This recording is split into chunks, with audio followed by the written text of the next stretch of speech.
Psych! We told you Rop was going to be back today. That is not the case. Ahoy, hoy, no. Salina, Kansas, one flight in, one flight out. Foiled again by the air delays. This is the problem when you are dealing with small airports.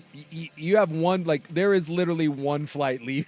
And the big airports don't wait for you. No. So Isaac was delayed getting out of Salina, which means he missed his connection in Denver, which means he had to fly standby in Denver, actually got on a flight that was going to get him home in time, and then that flight got delayed too. Yeah, and then at some point he was like, I was like, dude, I might be able to bust in there last minute. We'll be fine. All right, man. Just we'll hold it down for you. Come back tomorrow. Well, like the end of this month, I'm going down to San Francisco for like a weekend. And then from San Francisco, we're flying over to. Is this the one where you're catching a Giants game? Yeah, nice. Yeah, I got a buddy of mine who got hooked up through like a banking thing. So we get like they call it the Gotham Club. The Gotham Club. Yes, I guess it's new. It's new at the park as of maybe 10 years ago, and it's awesome. So I guess you get to go on the field before the game and stuff. And I don't know. They just said it's like this really cool thing. And he's like, "Hey, do you want to go down?" I was like, "Sure." And then I've got a golf thing that week in Tahoe. So it's like a 35-minute flight from San Francisco to Reno. Yep. But there's like out of San Francisco, there's like you got two flights. You got one really in the morning and one at night. Mm-hmm. Those small little airports, if you get screwed and you get delayed, you're in cooked. trouble. Yeah, it's not like you have a bevy of planes leaving every day from the Bay Area to go to Reno. And you got two choices. You can leave at like 7:30 in the morning, or you can leave at 7:30 at night, and the rest of it, middle finger. And then those hub cities, like if you're going across the country, like a Denver or a Dallas or an Atlanta, like they're not waiting on Salina. So they just keep on their business. And so we do that. Rob was like, "Hey, I'm going to be back." And we were like, we'll see about that. Because he talks about that a lot. Like Salina, the bustling metropolis that is the Salina, Kansas airport. Yeah, you get one delay, and that could be one of those, the guy that's in charge of, the plane maintenance. That guy had a bit of a bender last night and woke up hungover and isn't able to wind the propeller on the plane. And next thing you know, you're delayed out of Salina. I was struck by something from your Twitter timeline today, and you don't tweet all that frequently, but I like when worlds collide, and today we got workout gear and firearms that you were commenting on. I don't know why. Like, my feed is very odd.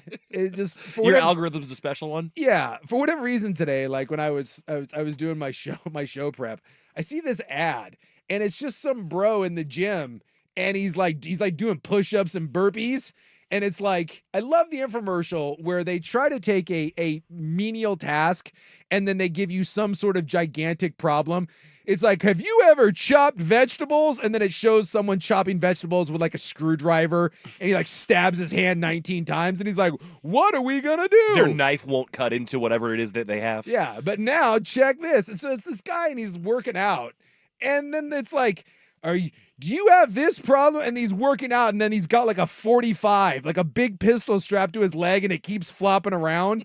And then it's like, no more. And it was like some sort of ad for a concealed weapons holster that you can wear while working out. Listen, if you need to be strapped at all times, you can't have your workout regimen interrupted or dictated by it. And I just thought to myself, you know how many times I'm at the gym and I'm doing push-ups, and I think to myself, damn it, if I only had my Glock right now. If I only had my jock packing some serious firepower, this would be better. I need to know the true demographic of people that are actually buying this, that are like needing to be packing while they're working out. I just know if there's the last one of, I'm going to say the last place, that's probably at some sort of political rally, but one of the last places anyone needs a gun is at the gym. Yeah. Like a lot of high tea anger going on there already. People working out demons, and that everyone's armed. Listen, if you're gonna get into a gym beef, it should be hand-to-hand combat. We can all agree. And then of course there's the one guy that's like, "Hey, way to go, Sook. I doubt that the woman who got killed while out jogging was gonna get your sarcasm or find it humorous. Settle down, Francis." Don't think that's what we're talking about. You're fun at parties right now. So yeah, I don't know. That was one of those that like stumbled across my timeline and I chuckled, and I needed it today. I may or may not be wanted by the police. Oh. I do believe that someone may have called the authorities on me this morning over why so? Over dog poo. Actually, it was technically dog throw up, but yeah, I've run afoul of the olds yet again, and bless their little heart. I didn't mean for it to happen, but I started my day and it went south. And so I needed the gym holster, like just like gave me a perk up. Mm-hmm. So I'm walking my dog this morning, and it's kind of rainy. It was kind of yucky out. Yeah. And so we're not going to go that far, right? Normally we walk for like an hour, maybe an hour and 20. On the rainy days, we're going for like 30 minutes, maybe 40 if we push it. Mm-hmm. And so I pick up I bring 3 poop bags with me. Sure. Because my dog he's good for at least 1 and then usually 2. And occasionally, If something's going on. Occasionally, if there's an emergency, I bring the 3rd. Sounds about right. And that's for a long walk. Most of the time I use 1, maybe 2, and I still have the spare. So I get my 3 bags. I'm not going that far. Out we go. So I'm walking, and the big fella he brings some serious heat right from the get-go, like 10 minutes into the walk, dropping hay barrels. I'm like, and you don't know, my dog's like 160 You have pounds. a giant dog. He's enormous. He's uncomfortably large when people meet him. Bigger than human poos is what you're trying to Dude, say he here. drops hay barrels. Like Pepsi Coke cans. Yeah. Yes. Oh, God. And he just brings the thunder. He like can only he really is- serve one ass. Yeah, he is serious timber. And so immediately I'm like, this is not it's not a 1 bagger. So I have to go 2 bags. There's no way 1 dog bag can handle what just happened. So I scoop it up so I've got 2, right? So now I'm down to 1 bag, which, I'm fine. And I figure with that sort of beginning, right? Like he's spent. He's got to be tanks on empty. Right? You Yeah. figure you're good at that point. You're solid. So we're walking and we're 25 minutes in, and so we're making the round. We're only, half a mile away from the house. I figure I'm pretty safe. No, we're not safe. We're not safe at all. So I'm like, okay, so then I clean up that, and now I got no bags. I'm working with no wire at this point. No. No parachute. We're walking. Strong no. But again, not a big deal, right? We've done our 2. We should be fine. We're getting close to home. Few blocks away, no big deal. And a bunch of the olds have the keep the dog off the lawn, right? Sure. And that's fine. We've got a couple of those in our neighborhood, but not many. And I respect it. No big deal. Right? Whatever. And so we're walking, and sure enough, we're going by the old lady's house, and I see the sign. It says, keep the dog off the lawn. And I do. I put him on the tighter leash, but I'm not really thinking about it because he's already gone. But I don't want him to pee. Sure. Right? I don't want him to pee on there. Because the people who have signs like that get sensitive about they it. get sensitive about it. So we're walking, and I fed him before the walk this morning. A lot of times I'll feed him, and then we go out on a walk. 'Cause it's supposed to be good to help digestion and all that. So we're walking, and he gets there, and he takes like half a pause. And so I stop, and before I could do anything, the entire breakfast just comes up. Oh, no. Goes right on the lady's lawn. I have no time to react, nothing. Just boom, there it goes. And I'm bagless. Yeah. And it's not like, you can see everything he ate. You can see all the food. And now I'm just kind of sitting there, and I'm like, oh my gosh. Mm-hmm. And so I take about 5 seconds of like, what do I do? And what happens? There it is. Here comes the lady. She just happens to be like in the freaking window. Yeah. And she comes out hot. Mm-hmm. Just all kinds of. So do you think she's waiting for this to happen? I don't know. Maybe there was like I don't know if maybe like her dog started barking, or if like, I don't know.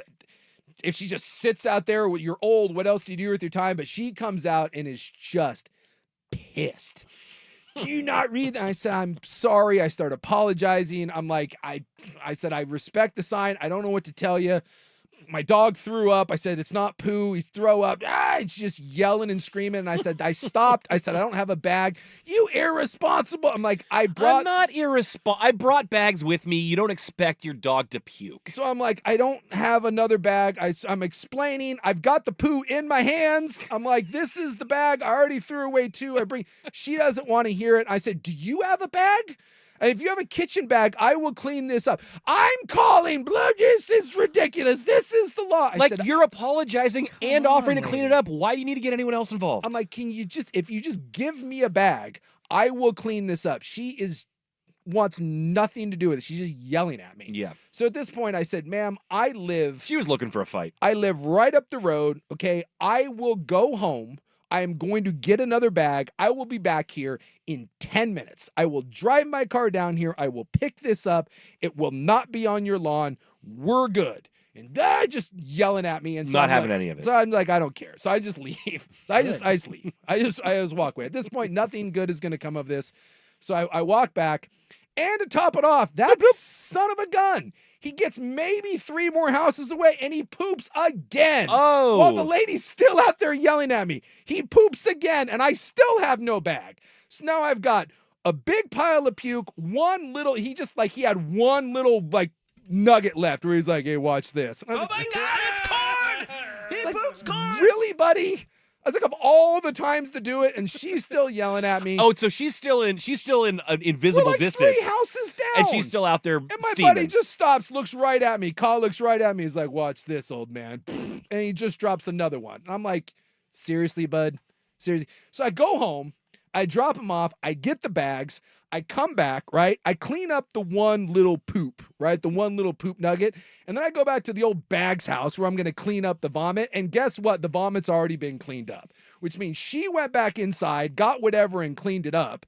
Which, by the way, if you had just given me the bag in the first place, I would have cleaned it up. Yep. So I drove by, saw that it wasn't there. And so I was like, I'm not sticking around Fine, here. yeah. I just drove off. So I may or may not have had the police called on me this morning for my dog puking and then possibly pooping a few houses down.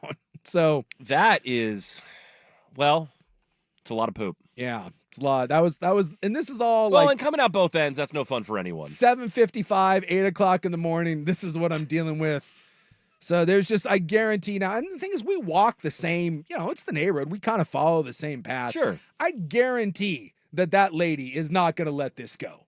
Guaranteed that I have not seen the end of this old bag. Well, So- moral of the story, you bring 10 bags on every walk now, apparently. Good God. I thought I was fine. It was a short walk. It was rainy. I thought 3 was going to be fine. There are times on longer walks I'll pack 4 or 5 in case of an emergency. I didn't anticipate. I couldn't have anticipated the double decker. I wasn't prepared for it. The Vancouver Ford text line has some questions. One wants to know if Midge will burn down Suk's house one day. It's possible. Another one wondering if they say, can you please send the address of this lady's house? I've got a bunch of dog poop in my garbage, and I can pile it out, head on over, and dump it in her yard. Boy. And then someone else wants to start a GoFundMe for you so you can carry more poop bags. I have lots. That's the thing. We have like rolls of them. I don't know. Like, We have a little we have an attachment that basically you just clip it onto your leash where the handle is. Yeah. And it's like a roll holder. It's almost like a toilet paper. And so we always have the full roll with us. Occasionally you still get to the end of it and run out when you're on the walk, but what are you going to do? Yeah, You don't account for a 4-bag walk. So no, I thought I was fine with 3. Turned out I wasn't. Deal wants to know why the dog didn't just use the bush like his owner.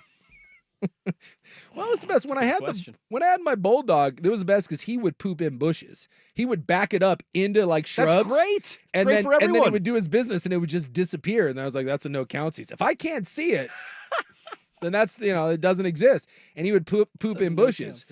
The big fella though, he announces his presence with authority, and I generally felt bad. I did. I felt bad when he puked on her yard, and it was bad. It was substantial. I was like, damn it. And I didn't have anything clean up. I immediately started apologizing. And that lady did not want to hear it at all. She did not care what I had to say on the situation. None of it. I mean, so here's the other question: what recourse does she really have? I don't know. I don't know. Just being mad, essentially. I don't know. She must be a delight. I'd like to believe that old people call cops. Well, I got called. I've had the cops called on me for walking at night. Well, when I first moved into the neighborhood after my wife had passed away, I had a horrible case of insomnia. I don't recommend it. So it'd be like 4 a.m, and a lot of times if I couldn't sleep, I would just get up and I would walk. In the summertime, it's still hot, that time, so I'd be wearing shorts and a tank top, whatever. And there were times my dog wouldn't want to walk with me. They're like, middle of the night, no, dude, you can do it on your own. Yeah, and sometimes I'd smoke a cigar or something, I'd walk. I did have the police call me a couple times for walking. And I'm telling you, the olds, this is what they do. The olds are very concerned. There's some of them that have like bars on their windows and doors. I live in the safest neighborhood known to man. There's never been anything that's ever happened in my neighborhood, and yet there are people with bars and on doors and windows. They take it very seriously. So I would like to believe that there was a chance that the Vancouver Police Department got a call today on my dogs pooping and vomiting and this sort of scofflaw for not out there picking it up. When I came back to pick it up and she couldn't wait. That's the amazing part is she cleaned it up. You offered. I did. And you were going to do it. Yes. And you basically said, I have the solution for this thing that's bothering you, give me it back. and it's on me, and I'll take care of it. Yeah. And she couldn't wait. But so you didn't have to do it. Good for you. But I'm just waiting for the next time. I am probably going to avoid that street for the next, let's go month. We're going to veer. I don't need to be in this neighborhood right now. We're just going to kind of go around it because if I know anything about because that was the first time I've dealt with her. I've not seen this old before, but something tells me she's not going to forget me or my dog. You mentioned that you've had the cops called on you just for walking. When I was 11 or 12, I had 911 called on me and my friends for fishing for crawdads down by the creek. Oh. We're sitting there, and a cop car rolls up with sirens on. We're like, well, that's weird. What's happening here?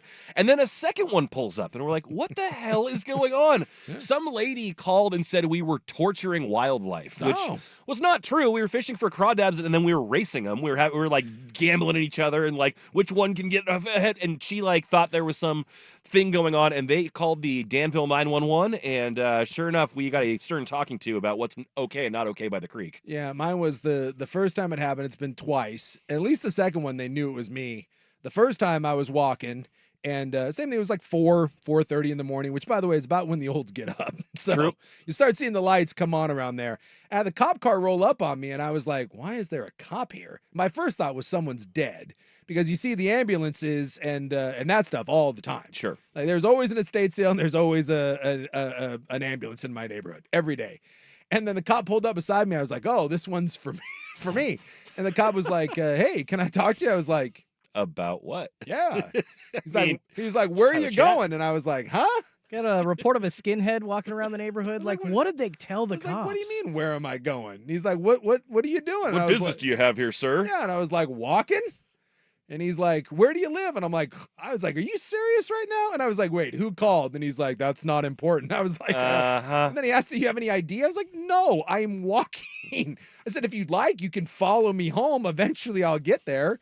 It was kind of one of those things. I was probably a little bit of an a-hole, but he, Well, and I think justifiably so to a degree because you're not doing anything wrong. I was a little bit of a little punchy. I wasn't terrible, but I probably had a little bit of an attitude. And then like a few months later, it happened again, and that kind of rolled up on me, and it was the same guy, and he waved at me. He like rolled down his window, and I was like, oh hey, and he's like, out for a walk? I'm like, yeah. He was like, all right. But I do love that twice that someone has looked and was like, I don't like the look of this. What are you doing walking my neighborhood? Well, we'll see if Sue can avoid any more ire from their neighborhood and hopefully police as we move into the sports portion of our program. There's a lot to get to today. We have college football, private equity news. We have some tweaks to potential NFL processes, if you will. And we had one hell of an Eastern Conference game 1 last night in the Eastern Conference Finals. We will get to that. But coming up next, I can tell you for certain that you will have a 3-day weekend right in the heart of football season. I'll tell you why. All right. Coming up next on 1080 The Fan. 7 and 14 are good football numbers.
Time. These spammers are in on my cellular device. I just got this from a random number. Thank you for the bag, Linda. It suits me very well. Are you free tomorrow? I'd like to invite you for a cup of coffee. It's Judy here. Yeah, they're just fishing for lonely old people that don't need to respond. I got one of I those. mean, it must have some sort of hit rate. It's got to work on somebody. I just don't get how that's a hook. But Well, that's again, you're a lonely dude, and you're like, oh, sorry, this isn't Judy, and she's like, oh, and then it's usually that you get a photo of some Asian gal. She's like, what about this? And then again, never underestimate two things: one, lonely men, and two, old people. Because old people need someone to talk to, and old men are horny and will. Men for anything. are horny. Well, but it's beyond that too. The hook is that you're responding and actually just, oh no, this isn't Judy. Like that alone will signify to the scammer that's a real number. And sure. Good luck to you. You ever seen like that 90 Day Fiance show or whatever? Like I know of its existence. I've never seen it. Yeah, there's like ones on there where like like people are getting scammed, and like the entire world and family is like, dude, this is not real. And the guy's like, no, she's gonna be there. She's gonna be there. Like she's like ditched him like 19 times. Like dude flies to like the Ukraine and he gets off the airplane and she's nowhere to be found. And he's like, well, she must have just had something come up. Never underestimate lonely and horny individuals. Fair enough. Well, it is time for our AAA heating and cooling poll question. And it circles around some news that's been going on today.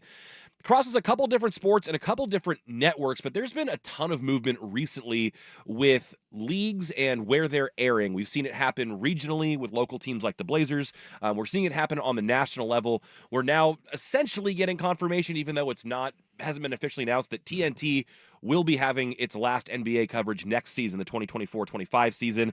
That's going to be on a combination of ESPN, NBC Universal, Peacock, those entities. But additionally, TNT, which is losing the NBA after next season, is picking up this year a couple of college football playoff games. Yeah, so we're getting the 12-team playoff, but TNT is going to be getting 2 of those quarterfinal games. What's weird, I guess I didn't quite know that this was the thing, is that they're just subleasing them. So ESPN, I didn't really know you could do that either. So ESPN ABC owns the rights to all of those, and then they're just subleasing an old apartment to TNT. Like TNT doesn't have the NBA, or to sound like they're going to get they're going to lose They're going to lose the NBA. And so TNT's like, I don't know. They got hockey.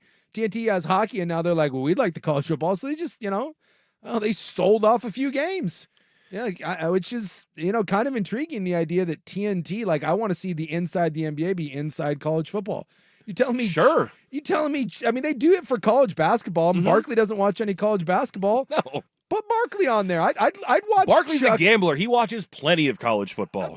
I'd watch Ernie, Chuck, and Shaq. I would too. Breaking down college football games. I've been talking about this a little bit with my buddies. Like what they talk about doesn't matter. It's their chemistry. It's the degree to which they can bust each other's chops and still have like a respectful opinion, but also get in each other's faces. Like what goes about that show is the chemistry. I don't care if they're talking about pickleball. I'd watch. Yeah, where something is broadcast and who's broadcasting it, it can affect my enjoyment of it.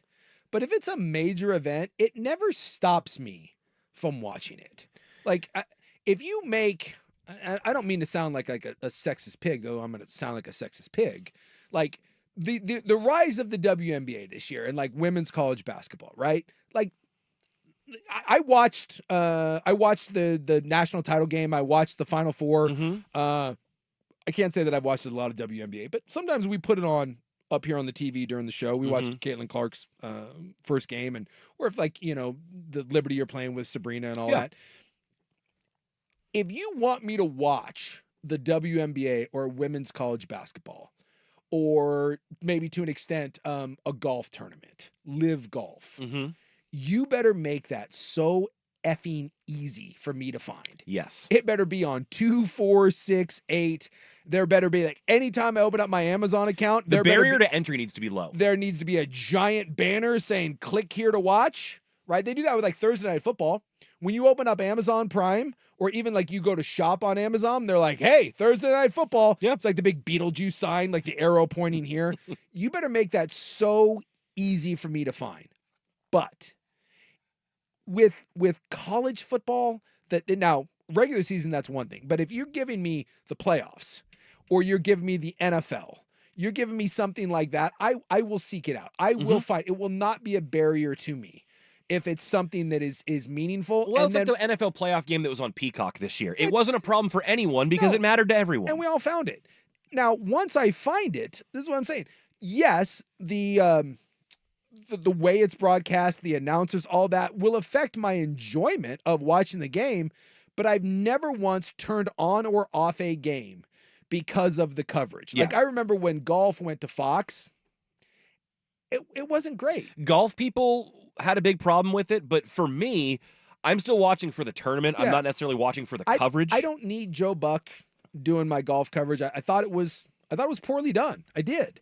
I hated, and I mean hated, the NHL when it was off of ESPN and it was on the Nashville network, whatever that thing was, for a bit. Was like CMT or something Yeah, like that, it was- and and then- USA. and then it ended up on NBC Sportsnet. I did not like Deep it. cable channels. Yeah. Wasn't a fan. And by the way, that hurt my hockey fandom. I would still watch the playoffs. I would still watch the Stanley Cup. I watched a lot less regular season hockey. But if it was a game that I tuned into, I never turned off the Red Wings playing the Canucks because I was like, oh, I don't like this broadcast team. Right. Same thing with the NFL. Like, you may not like Joe Buck, you may not like Troy Aikman or Romo or whatever. Like, Romo to me has jumped the shark. I find him particularly annoying now. I've never once turned off an NFL game that I'm watching because I'm like, God, Tony Romo won't shut up. Well, and you can mute it. There are other things you can do. I think for me, and this is the topic of our question, or the question we're asking today, is how much does a broadcast network or the broadcasters impact your viewing of your favorite sports and teams? And the options are it as long as I can find it, doesn't matter. It matters a lot. It matters, but not much, and not at all. Yeah. So, and for me, I'm a little bit like you, where I feel like we're lockstep as long as I can find it and it matters a little bit, because I won't stop watching an event. I will turn off coverage for the halftime or pre and post game if it's no good. Sure. But I will keep it on if it is good. So Yes. that's where the TNT comes in, because I love those guys and what they do. There have been some pretty good college football wrap-up shows that if it's on the right network, I will watch what they have to say. The best example of it is inside the NBA. I will sit there after the NBA, in which I don't watch a ton of regular season NBA. I just don't. But if I happen to be catching the end of a game, or certainly, if playoff time or whatever, I almost always stick around and watch what they have to say. I may not stick around for the whole thing, but they are going to get me for 20 minutes, and I will usually watch the halftime. Mm-hmm.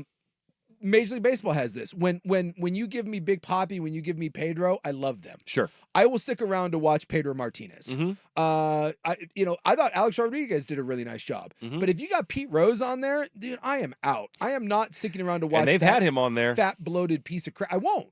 But it doesn't stop me from watching the game. Right. So it's all an enhancement, but I just don't think it makes, to me, or does not make or break my viewing experience, because and maybe I'm unique in that way, or maybe I'm one of the masses. I don't know, but if it's something that I want to watch, I'm there for the sport, and everything else is icing or the cherry on top. But the cake itself is the game. Because if it's a crappy game, right? If it's a blowout and your team's getting their ass kicked, has anyone ever stuck around because you love Troy Aikman?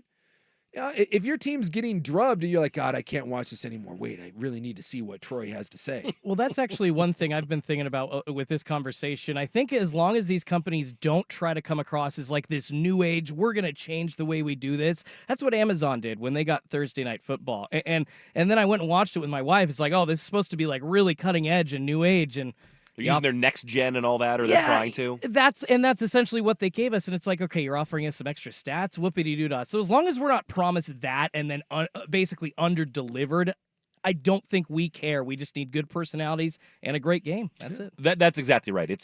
As long as the product is good and the personalities outside of it aren't hijacking that, it doesn't matter all that much to me. Yeah. The main one too is just make it easy to find. If you are a fringe, non-dominant, basically anything other than the NFL or college football, you better make it easier for me to consume. Free and easy. Because I'm not going to consume. I am not going to go out of my way to find MLS. I'm not going to go out of my way to find, honestly, Major League Baseball. I'm not going out of my way to find WNBA or women's basketball. I'm not going out of my way to find men's college basketball. I'm just not going to do it. Those sports usually happen. I consume them when I'm sitting around, there's nothing to do, and it hits me in the face. Yep. And I see advertisement for it, and it's easy, and I have the subscription. Or when I turn on the Jake Paul stupid Mike Tyson fight, which is going to be a joke, that thing is going to get watched by a gajillion people because everyone has Netflix and they won't shut up about it. When is that? Is that this coming I weekend? think it's in July. Yeah, Oh, it's okay. mid-July. And every time you turn on Netflix for the week leading up to it, there's going to be 19 different advertisements saying, come watch this. They are going to remove all barriers, and a bunch of people are going to watch it. Yep. If you had to go hunt that damn thing down and it was on, True TV, a la some of the NCAA tournament games, You're going to get a few fight fans, and that's it. that's it. Well, the poll question is brought to you every day by AAA Heating and Cooling, family-owned, serving Portland families for over 60 years. You can, of course, visit them at AAAIAQ.com. We ask that you go to @1080thefan on X, vote and vote hard. Coming up next, we need to get into Game 1 of the Eastern Conference Finals in the NBA. Everyone thought it was going to be the Celtics in a landslide, but the Pacers let one slip. We'll get to that next, but first, Schulte with SportsCenter. Now, from the Fan Sports Desk, a SportsCenter update on 1080 The Fan. First on the Fan, Game 1 of the Western Conference Finals set for tonight in Minneapolis between the Timberwolves and Dallas Mavericks. Luka Doncic and Mike Conley, both game-time decisions. The Timberwolves are a 4.5-point favorite. Tip-off set for 5:30 on TNT. You got coverage getting going over on 910 ESPN Portland as well, following Ducks baseball. In MLB, the first-place Seattle Mariners going for their third win in a row, facing off against the Yankees in New York this afternoon. Gets going soon. Nestor Cortez and Bryce Miller on the bump. First pitch at 4:05 p.m. It's on Root Sports and ESPN+. Also, in the world of hockey, Game 1 of the Eastern Conference Finals in the NHL set for tonight between the New York Rangers and Florida Panthers. You got puck drop for that one at 5 p.m. on ESPN. More sports scores and stories in 30 minutes. I'm Schulte at the 1080 The Fan Sports Desk. Listen live or on demand on the Odyssey app, the Fan's desktop player, or tell your smart speaker to play 1080 The Fan. Live, local, and free. No subscription required. Portland's sports leader is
The Vancouver Ford text line, you can reach us 503-8646-FAN. Of course, they treat you right at Vancouver Ford before, during, and after the sale. Good question from Rufio. He says, a question for you then. If you had to watch a season of a sport with only the stadium and arena noise and no commentary whatsoever, you were basically eliminating the broadcast, which would you pick and why? The NFL would be tough in college football because there's so much going on. Mhm. It would be challenging. Like, you need an explanation. The NBA would be pretty straightforward. NBA is pretty straightforward. Boy, and again, I'm biased. I sure like the sights and sounds of hockey. Yes. the skates and sticks are bring it to a different and level. sticks and the horn and the whistle, and that to me is a little more straightforward. I don't need a lot of explanation. I don't need a lot of analysts. The game goes so fast. Baseball, you certainly could have that. Baseball may slag a little bit because there's so much downtime. I think it's the NBA or the NHL, and it just kind of depends on, because of the pace of it. And I think it just depends on what you like. And I like the NHL a lot better than the NBA, so I'm leaning hockey. Another text coming in says, broadcasts are destined to become live betting platforms, all the info in real time. I'd bet on that happening. Oh, yeah. That's already happening in some places. I didn't realize this. They're doing this during the NBA playoffs. I think it was on one of the True TV streams. They had a simul stream where they had two former pros and a basically pro handicapper sitting around just chewing the fat over live lines, live props, live over-unders. You see it all the time now on broadcasts where lines are going on, over-unders and stuff. They're happening underneath the scrolling ticker. It used to be you'd see, stats and scores, and a lot of times now it's gambling lines. And obviously I like sports gambling. I've been gambling for years, big fan of it, but I do find the saturation of gambling in my sports coverage, it's a bit much for me. It does feel like it has to be woven into everything now. And the other problem with it, and coming from a TV production world, I understand it to a degree. You have to kowtow a little bit to where the dollars are coming from, and all of these sports books, whether it's DraftKings, FanDuel, MGM, whoever, they are all massive sponsors of all these networks now, and so every little sponsored report is they're paying to get their name in there. And everyone's got a podcast. Everyone has an insider access, and and we run those ads too. Again, people want them. It's just I just feel like every now and then, maybe it's Jennifer Coolidge or Flo with Progressive, like. Even Caitlin, Chet and Shea, what a pro wants. Yeah, like Caitlin Clark right now, I know is catching some flack for this. It's like when you have your moment and you arrive on the scene, like, you take advantage of it, right? Like FanDuel and all these companies, look, they're making billions of dollars, and it's what people want, and so you're going to advertise. Like, you want a piece of that pie. Same thing, Caitlin Clark, right? Like, if everyone keeps wanting you to endorse their product and they're giving millions of dollars, I get it. You're going to do it. Who's saying no? No one is. It's just, when it all happens at once. It can be a lot. The Travis Kelce thing during the NFL season was that way. Great example. I think whether there was credit cards or any other thing, he was involved in everything. He did credit cards. He did the Moderna, right? Or one of the Pfizer. He was Pfizer. He did he had an insurance. It was the Mahomes Auto thing. Yeah, it was everywhere. And that can rub people the wrong way. There is an oversaturation, and that's for me in gambling. It's something I like. I enjoy it.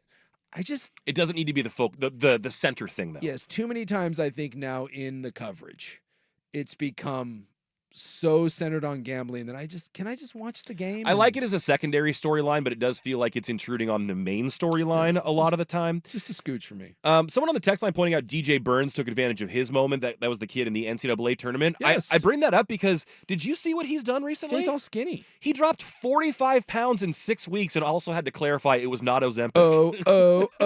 Ozempic. Yeah. Rob's not here. We can bring him in. I don't know if I buy that he didn't do it with that, but But yeah, he's. I mean, I guess he's serious about his NBA career because people were saying that. He's still going to be undersized, but people were saying maybe he should go try and play football, and there was interest, and he's like, "No, I'm not going to." But everyone's like, "Dude, you're too fat to play in the NBA," and he's like, "Well, watch this." I am fascinated with the idea, though, that people struggle with their weight. It happens all the time. I mean, I certainly have battled it over my years, and there's times that I've certainly been bigger and smaller, but you're goal is to play in the NBA, and at no point at North Carolina State, someone pulled you aside and was like, "Listen here, Tubby, you might want to drop a few." I mean, there's a difference. Like Kevin Love was a little pudgy at UCLA, and then he got to the NBA and he got in really, really good shape. Yeah. There's a difference between carrying a few extra like baby weight and then like DJ Burns. Yeah. But, hey. Well, he looked like he was a kid just like basically like having fun his senior year and then realized, ooh, I might have a future if I get serious about this. Yeah, he's dropped a bunch of weight. He looks good. Well, we have completely neglected to get into Game 1 of the Eastern Conference Finals. We promised to do that coming up next. You're listening to Primetime on 1080 The Fan. The home of Dirt and Spray.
Some actual sports that happened yesterday. Eastern Conference Finals in the NBA did not disappoint. I kept waiting for the Celtics to snap out of it, and every time they started to build a lead, the Pacers kept coming back, and it got to the point where it seemed like the Pacers had things wrapped up until they didn't. Yeah, I actually watched the end of regulation. I didn't see overtime till I got home. I watched it. I was sitting in the previews for the new Planet of the Apes movie. Nice. And so I was sitting there watching on my phone, and I out loud, I believe I uttered to the theater. And there weren't that many people in there. What in the bleepy? I couldn't believe it. I honestly could not believe it. 200 since they started keeping track of this. I think it was 1997. Yeah, when this it blew my started. mind. So my senior year in high school, I guess I just would have graduated. But you think 1997, 250 times, someone has had the ball up 3 with 10 seconds or less and the ball, and they're 250-0. Like it's Basically impossible to lose in that seemingly situation. impossible to lose that situation. It's Well, and the presumption it's is stunning. you get fouled, right? I mean, if you have the ball and you're up 3, in every one of these scenarios, your opponent is going to try and foul you, but they managed to force the turnover. Well, so they get the turnover, and by get the turnover, I mean Halliburton just threw it away. I don't want the ball. Here, take it. Like what? That's shocking to me. And I just sat there after I'm sitting there and I'm watching it and I'm like, oh my God, right? Like Indiana, and at that point I'm like, Indiana's gonna lose. They're gonna find a way to chump this. No. So they get the ball again. They've got it. Still up 3. Boston couldn't take advantage of it. All you have to do, because there's like what, 3 seconds, whatever it is. 3.1 or something like that. 3.1. Just inbound the ball. Just inbound the ball and get fouled, and it's over. Even if you miss both free throws, just tip the ball and it probably runs out. Yeah. It's true. Just it's over. That game's over. And I was like, oh. And they throw it away. They had a timeout too. If you can't get the ball in, just call timeout. You can even advance the ball when you call timeout and then throw it into the backcourt. Never seen anything like it. 2 turnovers, 10 seconds, and it's shocking. Absolutely shocking. And then, by the way, so then Boston has one chance. They need a 3 to tie. Foul. Yeah. I will never. We talk about this in college. We talk about it in the NBA every year. I will never. It is the one thing in sports. If there's one thing that confuses me in sports above all others, it is that. There is 3 seconds left. A team needs 3 points to win. They can't get 3 points if you foul them. You just grab them, reach out and bear hug him, send him to the line, and at that point you're making them make a free throw, miss the second one intentionally, and then try to get the tip. Why do you think that doesn't happen? Is it coaching? Is it the players in the moment being afraid that they're going to get a shooting foul? I hear all the time. I hear that we're like, well, it's no guarantee either way, and you don't want to get caught in the act of fouling a shooter. It's clearly the better path to victory. Just grab him. Don't even deal with the inbounder. Just let him inbound the ball and be like switch everything. But before anything happens, just switch everything. We're going to set a pick. Cool, switch it. And as soon as that ball goes in, tackle him. As soon as the ball touches him, tackle him. Just grab him. And then they can't win. Rick Carlisle even said it after the game. He said, that's on me. He's like, it's just there's no excuse to that. There's that. At least he conceded that shouldn't have happened. Because too often we see sometimes you can't get the look you want. There are too many excuses in that moment. It's an inexcusable error for them. It's shocking. And Halliburton, who's supposed to be their best player, he couldn't have tried to play worse. He shrunk. He shrunk in that moment. It was, and he's been awesome. At both ends, by the way. It wasn't just him with the first turnover. He had it on the offensive end too. I just cannot recall an underdog team like that who was double-digit dogs. No one's given Indiana any chance. No chance whatsoever. And they were down double digits multiple times in that game. I think Boston came out 21-7 or something to start the game. And every time Indiana would come back, Boston would push it back to a double-digit lead. So you fight your ass off on the road the whole way, and you've got it. You've won the game. All you have to do... You get more stops at the end. You make more buckets at the end. You've kept it close through all these quarters. You've kept fighting back, and then you have it. And to your point, we had this conversation earlier. Now it's like you basically have to beat this Celtics team, who's the favorite to win the championship, 5 times. 5 times. Because you already beat them once. and you gave it away. So now you have to go over the next. You have to basically beat them 5 times. Now you got to beat them 4 out of 6, Yeah, and it's you had one of them in the bag. It's just I cannot recall a team, and I hate the word choke, and I give credit. I mean, give Jaylen Brown. It's a unbelievable 3, and then in overtime, Tatum had the and 1, and then the 3, and there's always more than just, hey, this one play cost us. But I cannot recall off the top of my head watching a team literally soil the bed like the Indiana Pacers did. It was bad at the end of that game with their offensive possessions, and then with 10 seconds left, all you had to do was just get fouled. That's the only mission. Just get fouled. They have to foul you. There is 10 seconds left. Just get fouled and the game is over. And you couldn't get fouled 2 separate times. And then you just foul and Boston can't win. If you foul them, there's 2-something seconds left and Boston's going to the free throw line. I hate this stupid. I listen to coaches and players all the time. They're like, well, it's a debate of whether or not we should do. It's not a debate. It's not a debate. Why? It'd be like at the very least, you've just made the situation more difficult with less time. Imagine if going into the NFL, right? You're up by 3 points. Imagine if there was a way in the NFL that the other team has the ball and they're marching on me and they're down by 3. And I told you could commit a penalty. All you have to do is commit a penalty. Whatever penalty you want. Any penalty. Pick a penalty. Any penalty. Right? Just be offsides. And it was and it prevented the other team from kicking a field goal. They couldn't kick it. And by the way, they couldn't try to score a touchdown. The best they could do is 2 points. And time was going to come off the clock. We would murder a coach for not doing that. And yet in the NBA and in college basketball, all the time. And by the way, this has happened 2 other times in these playoffs with Indiana, and they haven't done it. Just foul him. Jaylen Brown, it wasn't like it was just a catch and shoot. There was time to foul Jaylen Brown. Oh, yeah, he waited, he clutched. Like, you could have wrapped him up. Just grab him. But no, we'll let him shoot that fadeaway 3. What's the chances of that going in? And it's in. Good luck in overtime. I hate the Celtics, and it bummed me to watch Indiana lose that game. But now Indiana, dude, good luck. Good luck to you, because when you have that level of screw up in the Eastern Conference Finals as the underdog, I have no sympathy for you, none, because that's an all timer. 250 times, 250 victories. Except now it's happened 251 times, and congratulations on being the only team to manage to choke away a 3-point lead and the ball with 10 seconds left.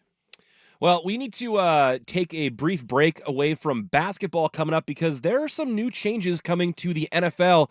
And one quarterback spoke what he could teach us and what an NFL locker room could teach us about a little bit of civility. Plus, we have In the News coming up. We will talk about getting stuck in a grain silo and getting pushed in front of a MAX train. That's all coming up ahead here on 1080 The Fan.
will return tomorrow. He's still in transit on the way back from Salina, Kansas.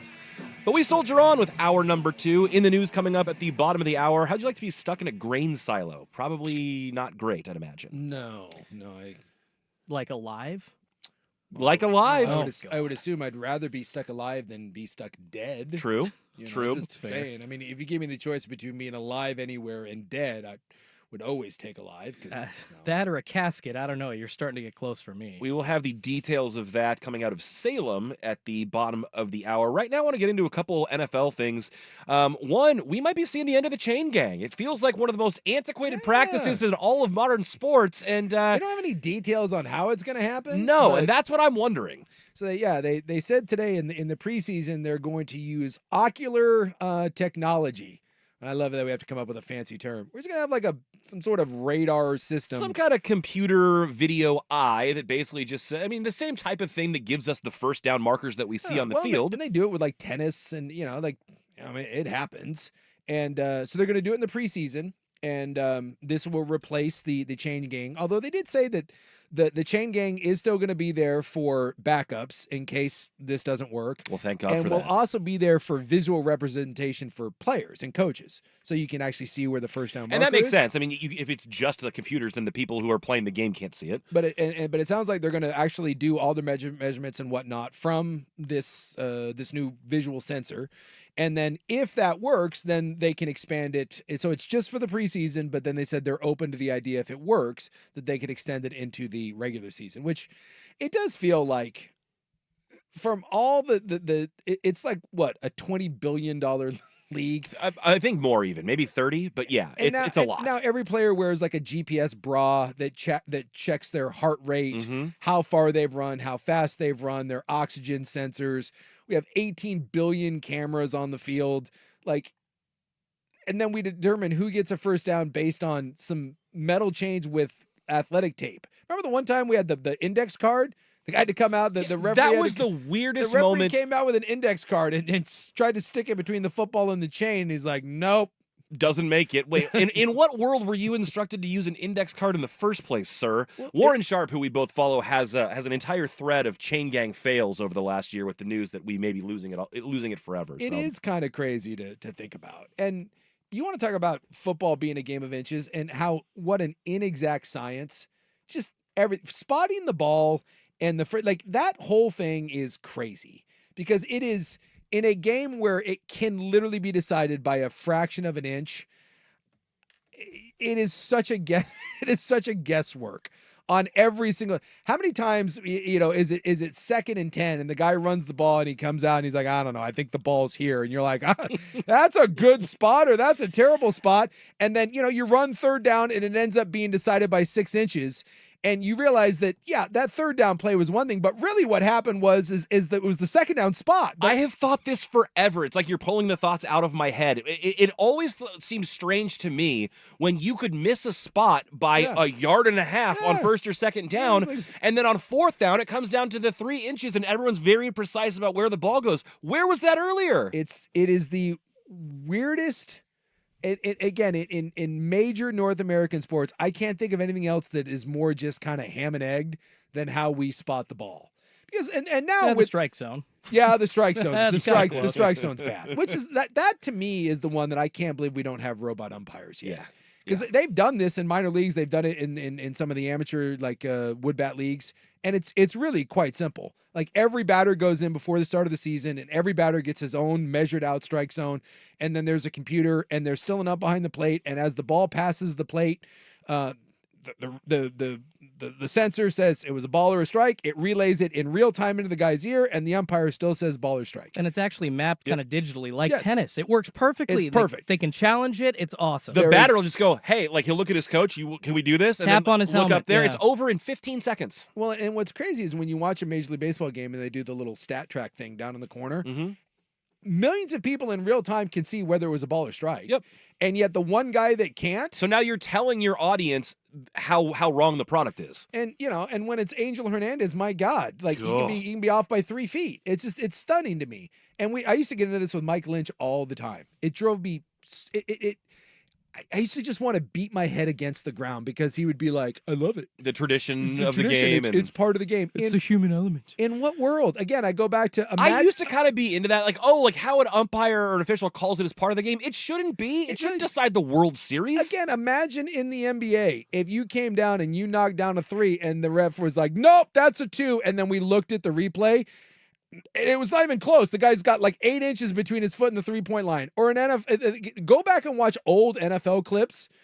Some of the calls before instant replay, oh my God.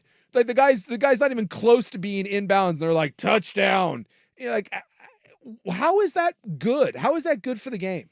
So I'm glad that they're doing this. I hope this becomes a permanent fixture. I don't know why it wouldn't.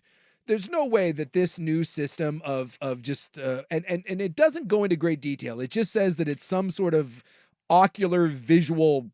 It's very system. nebulous at this point, but Yes. clearly that they'll have something high tech that is supposed to be effective. And as long as it works in the preseason, hopefully we'll roll it out in the regular season too. Well, it just doesn't make sense because again, when we're watching TV, they draw the line at the 40, and we can all see it on TV. Mm-hmm. Isn't it adorable though if you're watching with someone that doesn't watch football and they ask you, how do they get that line across the field? You're like, that's. I've been asked that question multiple times. You're like, that's just for the TV. The players can't see that. No, there's. Now that would be cool. If you could do like a laser beam, like do a lightsaber sort of thing, and that big glowing green, yellow line, blue or whatever, like if you put that on the field, that would be kick-ass. Okay, I read an article They should do about that. us not being that far away from actually having that technology and capability. It's a company, and it's way too expensive right now, but they're basically manufacturing turf with fiber optic cables coming Hell out. yes. So every blade of grass, you could emit a certain light off of the end of it. Yep. So Dude, wherever I'm you spot here. the ball, you can just say 10 yards from here and the light pops up. And like the players on the field could see it. It also, like they're saying, could have the utility further down the road when it's more affordable for high schools to be able to change from football to soccer to lacrosse easily with the different lines around the field. Yes. And then all additionally- digital lines. That's so cool. And it can make it pressure censored, so when you're wondering if a guy's feet tapped in bounds, did it drag on that specific blade, you will have the answer. Like it'll be pressure sensing as well. Inject it right into my sports veins. See, that thing is. I have to remember. That's the tease right there. I have to remember where it came from and find it. But I read an article about this a couple years ago. They thought it was something that could be coming in the future. Well, they did the All-Star court for the NBA is the same. Oh, that was awesome. I loved that. It's the same stuff that they use on the NHL boards. Mhm. I don't know if you don't watch hockey, but the boards now in hockey are LED screens, and it's the same. So if you watch an NHL game, this is another one I've been asked by people watching hockey. How do they change those ads? Like it's a digital thing. digital That's been thing. happening for like 30 years, but okay. They have these. So now the boards are these, high impact. It's the same thing they made the NBA floor out of. And so you can project whatever you want on the boards all around a hockey rink. And the NBA All-Star game, now I didn't remember hearing any players complain I didn't think so. about it, but yeah, they had the entire NBA All-Star game floor was the same thing that they do with the NHL boards, and you could project whatever you wanted. I think And the only thing I heard Ads, was like, stats, whatever. hell no during a regular season game because it might be too distracting. For the lights like were flashing. It was pretty, pretty I'm common not- during. But you could dial But that you back could, for a you regular could dial game. it back. I'm just saying, like, if you could do that, you could literally have. I just got me thinking when you said that about the lines. You could have an NBA arena floor, Mhm. and then you could change it to a college floor. Yep. In the flick of a switch, you could change whatever. WNBA floor or Yeah. whatever other indoor And sport I'm not you have, saying yeah. like you need the All-Star game where you have all the laser light show, but you could do it. You could do it where the pregame stuff is all. You could do some really kick-ass stuff with the pregame. And then once the game starts, you just have a rule. It's like, hey, this is the court. Mhm. Nothing changes. Maybe during timeouts, you Yeah, can you can project play ads. stuff during timeouts. So But yeah, during the there's- game, nothing changes. And if the floor isn't any different and players aren't complaining about the not playing on a real hardwood floor, I don't know. I can see a future like if I'm an NBA owner, why wouldn't I want a floor that I could do cool stuff with? And I would assume if I'm an advertiser, It should open up a lot of basically revenue generating avenues for you. Yeah. You'd imagine. Yeah. Well, let's go into some actual football, and I want to talk about locker rooms because the face of the NFL has stepped up and defended someone who's been caught in the crosshairs. We'll talk about that coming up next, and also the teams who will have the most and least rest compared to their opponents this season. That's ahead on Primetime on 1080 The Fan. It's the Vancouver Ford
People thought that Harrison Butker should be rolled up like a douche last week after some of his I comments. love the people, like, seriously, like, signing petitions to get one of the best kickers in the NFL booted.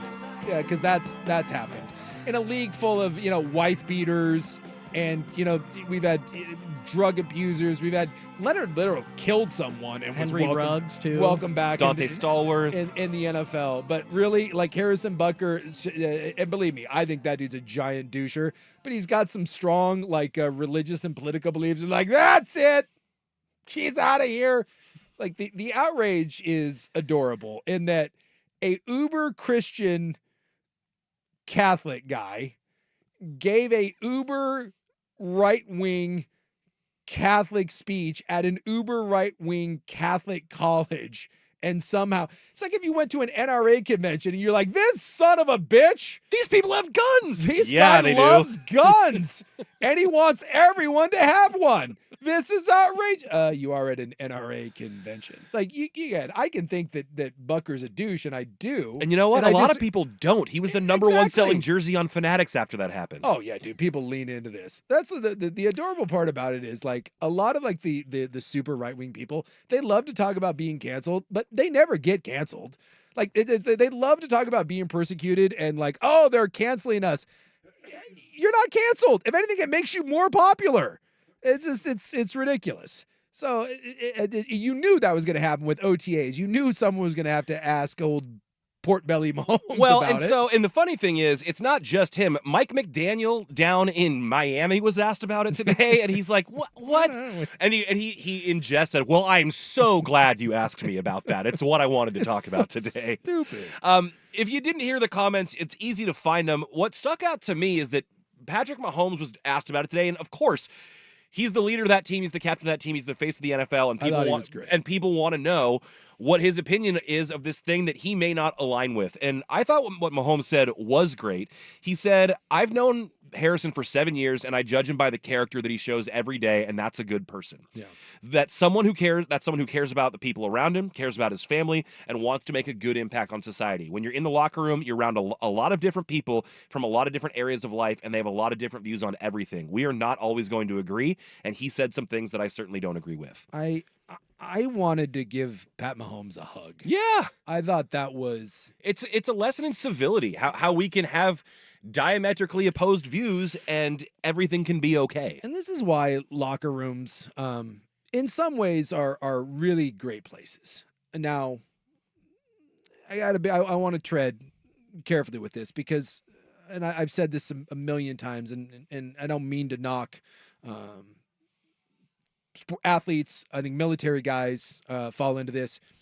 When you have a group of men, and there's a lot of alphas in those situations, and it's void of females, there's going to be a certain, how would we say, a certain element that's going to make a lot of people uncomfortable. Just is. Sure. Things that happen inside locker rooms, things that happen inside military barracks, they're not for everybody. And from an outsider, they can seem abrasive, rough around the edges. They can seem horrible. Dusty is one of my favorite people in the world. I love the fan man as much as anyone that I've ever worked with. I think the world of him. If you were to see, and we've joked about this, if you were to see the messages that I have sent Dusty over the years, they're horrific. They are. They would not be understood by many. No, and if they were to be out there, I would have nothing to do other than be like, yeah, I'm gonna go away now, and I get it. Like, they're horrible, but we both come from a football background, and by the way, the same ones he sends back because we're used to that. You know, I hate to say it, but like I've peed on people, and I've had people pee on me, and in that environment, it's hilarious. Well, and people talk about, oh, that's just locker room talk, and there is an element where that is what is happening, and it's a real dynamic that's at play in locker rooms. And at times, unfortunately, because of that dynamic, that line gets crossed, and you see it now with some of the hazing things that go on, and they can be horrific. Mm-hmm. And unfortunately, because of the environment there, it can go way too far. Well, now we have such a big microscope on every single entity that might have one of those issues as well. Yeah, so it can be bad. So I'm not trying to sit here and say that locker rooms and barracks are the greatest places on earth, but some of my best times that I've ever had in my life have been in those locker rooms. It's the only thing I miss about sports. I don't miss playing that game one iota, but I do miss hanging out with my friends and hanging out in the environment. It's one of the last I guess safe spaces for kind of that knuckle dragging, idiotic male humor that I at times I am very fond of. Sure. So there is certainly a downside to it, but one of the great things about that environment, sports teams, military, any of that, is black, white, Indian, Jew, Catholic, atheist, criminal element, Christian, father, single guy, rich, poor, different backgrounds. They are all forced to come together. and it really does become a melting pot. And in football, there's more bodies than any other sport. There's 53 on the active roster that have to figure that out. Yeah, and it's and I love that you see this with Patrick Mahomes, where he's like, look, we're not all going to get along, and I don't necessarily even have to agree with him. We could. If the world was more like locker rooms and we were all pulling in a similar direction and we were able to put aside some of the petty stuff, like people kept being like, oh, what's it going to be like when he gets inside his locker room? Like, it's going to be fine. It's going to be like nothing has really happened. There'll be people I guarantee there's people that make fun of Harrison Butker. Sure. And people will give him digs about Yes. but it'll be about how much media attention he's got. Pretty big time for a kicker and stuff like that. And I guarantee someone's making a Pope joke to him. I guarantee someone's talking about Catholic priests and Bucker's going to have to deal with it, and he's going to have to, but I guarantee he's dealt with that because he's such a religious guy. Yeah. I was a BYU guy. Trust me, I got plenty of BYU jokes when I was in locker rooms. Mm-hmm. It's just, it's the way it is. If you've got something weird or abnormal or you're different, It's getting called out. It's getting called out, but it's called out in a loving, friendly sort of in a team way. Mm-hmm. And I thought the way Andy Reid and the way Patrick Mahomes handled it were really, really good. And I wish more people, when the Harrison Butker stuff, you can come out and you can say he's an idiot. You can say you think he's a jackass, but it doesn't make him a horrible person. And it doesn't make it where he can't work with other people. If you live in a world where you can only coexist and you can only work with people that agree with you on every issue, dude, welcome to the world of you are never going to be happy and you're never going to be satisfied with your environment around you. It's an interesting Get element. comfortable being uncomfortable with other people. But it's a growing element in society today. We all have these kind of self-procured echo chambers, whether it's on our social media feeds or the people that we surround ourselves with and the things we discuss with them, that when something is outside of that or rubs against, the grain of what we're into or what we like or what we believe in, it's like pitchforks out and we got to fight about it all of a sudden. And this is a lesson in we don't have to see eye to eye, and I don't have to agree with you, and I don't have to think that what you think is okay, and we can still work together. The press secretary literally had to get asked the question of whether or not Harrison Butker was welcome at the White House when the Chiefs I did not hear that. Yeah, and she was like, yes. She goes, everyone's welcome at the White House. Now, Raishi Rice might be another story. No, the fact a political reporter actually even went there just kind of shows where we're at. She's like, are you aware of Harrison Butker? Will he be allowed in the White House? Yes, he will be allowed in the White House. He's a Catholic. Can you imagine if they banned him from the White House? Your speech, no, unfortunately, your speech has disallowed you from this place. And you know what will be wonderful is if Biden leaned into it and he ribbed him during the speech because that happened in Butker. So we can laugh this off and say that, you know what, that guy might have been a jackass for saying what he said, but it doesn't need to go any further than that. Someone saying Vancouver 4 text line, Suk, the NFL blackballed Cap. You have to acknowledge that in the same breath as the Butker stuff. No, I don't, because those are two entirely different situations. First off, NFL locker rooms did not blackball Colin Kaepernick. Now, if you want to say that NFL owners and coaches locker and rooms GMs, did not. Locker rooms did not. He had friends all over the league. He was extremely popular with that. So if you want to say that NFL locker rooms and that blackball thing, they did not want to deal with the attention that a backup quarterback brought you. Harrison Butker is one of the 3 best kickers in the NFL. Mm-hmm. And if Colin Kaepernick was one of the 3 best quarterbacks in the NFL, I promise you, Colin Kaepernick would not have had a problem finding a job. The problem with Colin Kaepernick, and it'd be the same thing with Harrison Butker. If Harrison Butker starts missing field goals and then goes on the post game and starts talking about Jesus and abortion and Catholics and everything else, and he does that, then it's too much of a headache and it's not worth it anymore. Then he's going to have a hard time finding a job. Yes. So those are 100%. two entirely different things. The NFL, 99.9% of the time is can you play? Mm-hmm. Can you play? Yep. Like we made that deal about who was the player out of Missouri, the first gay Michael player. Sam. Michael Sam. Like people were like, well, Michael Sam wasn't a good NFL player. Yeah, he was like a 6th or 7th round pick, and he couldn't make his team on merit. That had nothing to do with his people were like, well, he was orientation. the SEC Defensive Player of the Year. Yep, and so was Tim Tebow, and neither one of them could play in the NFL. Yeah. They had a shot and they couldn't do it. Carl Nassib played in the NFL as an openly gay player. Yep. And he played for a couple years, and Carl Nassib was a decent player. And he played for a lot of years closeted before he came out, Yes. and now he's out. But he's Pat Mahomes could come out as the marshal of every gay parade on earth. And guess what? He'd still be your MVP. He's still being your MVP. And he's still leading an NFL team. The NFL is about, and locker rooms are this way. Can you help us win? And if you can help us win, the NFL is willing to overlook a lot of things. And that's not always the best thing in the world, but I think it's a lot better than what we have with this. We're constantly saying, you don't get to do this, you don't get to do that, screw you, I don't get along with you. Can you help us? Can you be part of this team?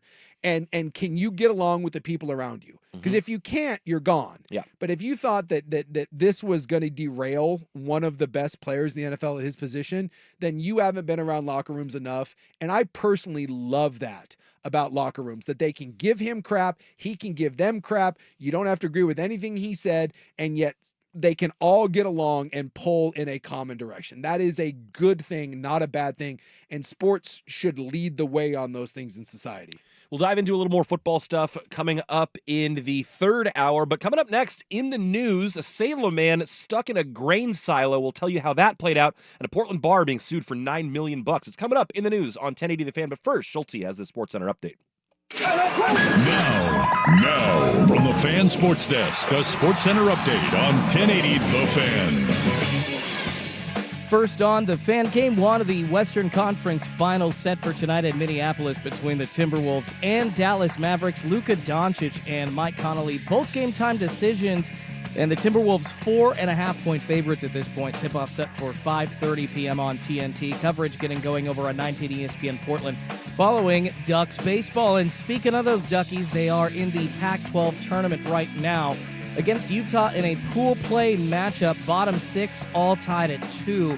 The Beavers already lost today to Stanford 2-1 the final there. In Major League Baseball, the Seattle Mariners going for their third win in a row against the Yankees in New York. Right now, not getting started super well. Aaron Judge going off for a 2-run bomb in the top of the first to give the Yankees a 2-0 lead, but Dylan Moore did just get on base with a double. He has been red hot as of late. We'll see now with Ty France at the dish. They can chip away at that 2-0 deficit once again. Top second now. Mariners losing 2-0 to the Yankees. Game 1 of the Eastern Conference Finals in the NHL set for tonight between the New York Rangers and Florida Panthers. Puck drop for that one at 5 p.m. on ESPN. More sports scores and stories in 30 minutes. I'm Schulte at the 1080 The Fan Sports Desk.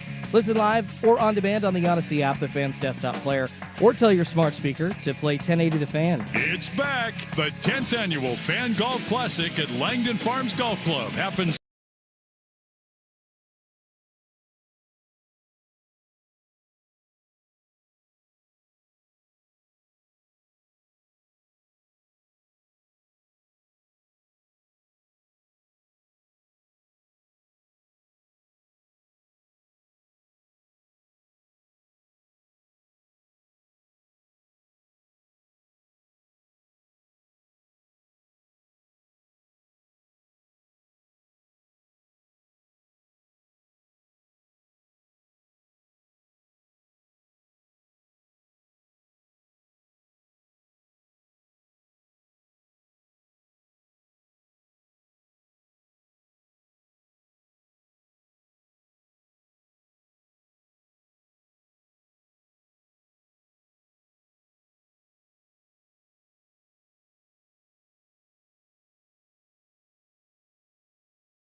Be careful because you always put one of those in practice. You put it in an upper, try to wake you up at practice, and then you get hit a little too much, and that one goes down, and it's a rough go. Well, the other thing that'll happen if you've done it for long enough that like you might be using a can, whether it's a Coke or beer or something like that as a spitter, and at some point in time, the cans that one you're drinking out of and the one you're spitting into weigh about the same. And if you've ever had that habit, which I have way back when, that'll happen from time to time. Well, in a BYU, we had to hide it. Like, Of course, yeah. Mhm. you had to like.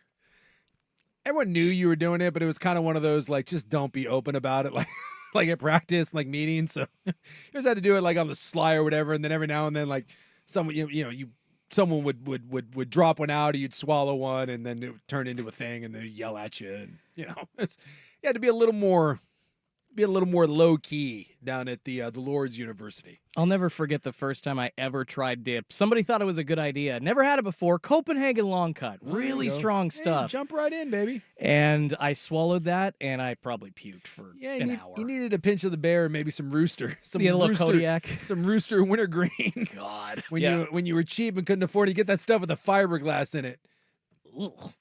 Yeah, the first time I did it was when I'd been drinking, and that is the worst first time to try it when you start mixing the different sensations. now No you- good, spinning around and all that. Now you just have the Zen pouches and you're good to go. Apparently, I have not tried the Zen, but that is the thing. You never tried the Zen pouch? I haven't. It's all the rage. It'll wake you up. Uh-huh. Again, if you're sitting around and you're tired, you don't want to drink a Red Bull, hey, pop a Zen in, it'll wake you up real quick. You a little woo. Hey, how's that going? Well, let's try to wake you up with a little bit of In the News. Today is Wednesday, May 22nd, and did you know, Suk, that it is Bitcoin Pizza Day? Do you know what that means? No. I do. What is Bitcoin pizza? So the on this day in 2010, Oh, is this the bro that paid for the pizzas? the first ever use of cryptocurrency to pay for a transaction, Yeah. paid 100 Bitcoin for 2 pizzas from Papa Murphy's to What be are- delivered to him. And what are those 100 Bitcoins worth now? $69,000 each. Ah. So that would be 6.9 million for those 2 pizzas.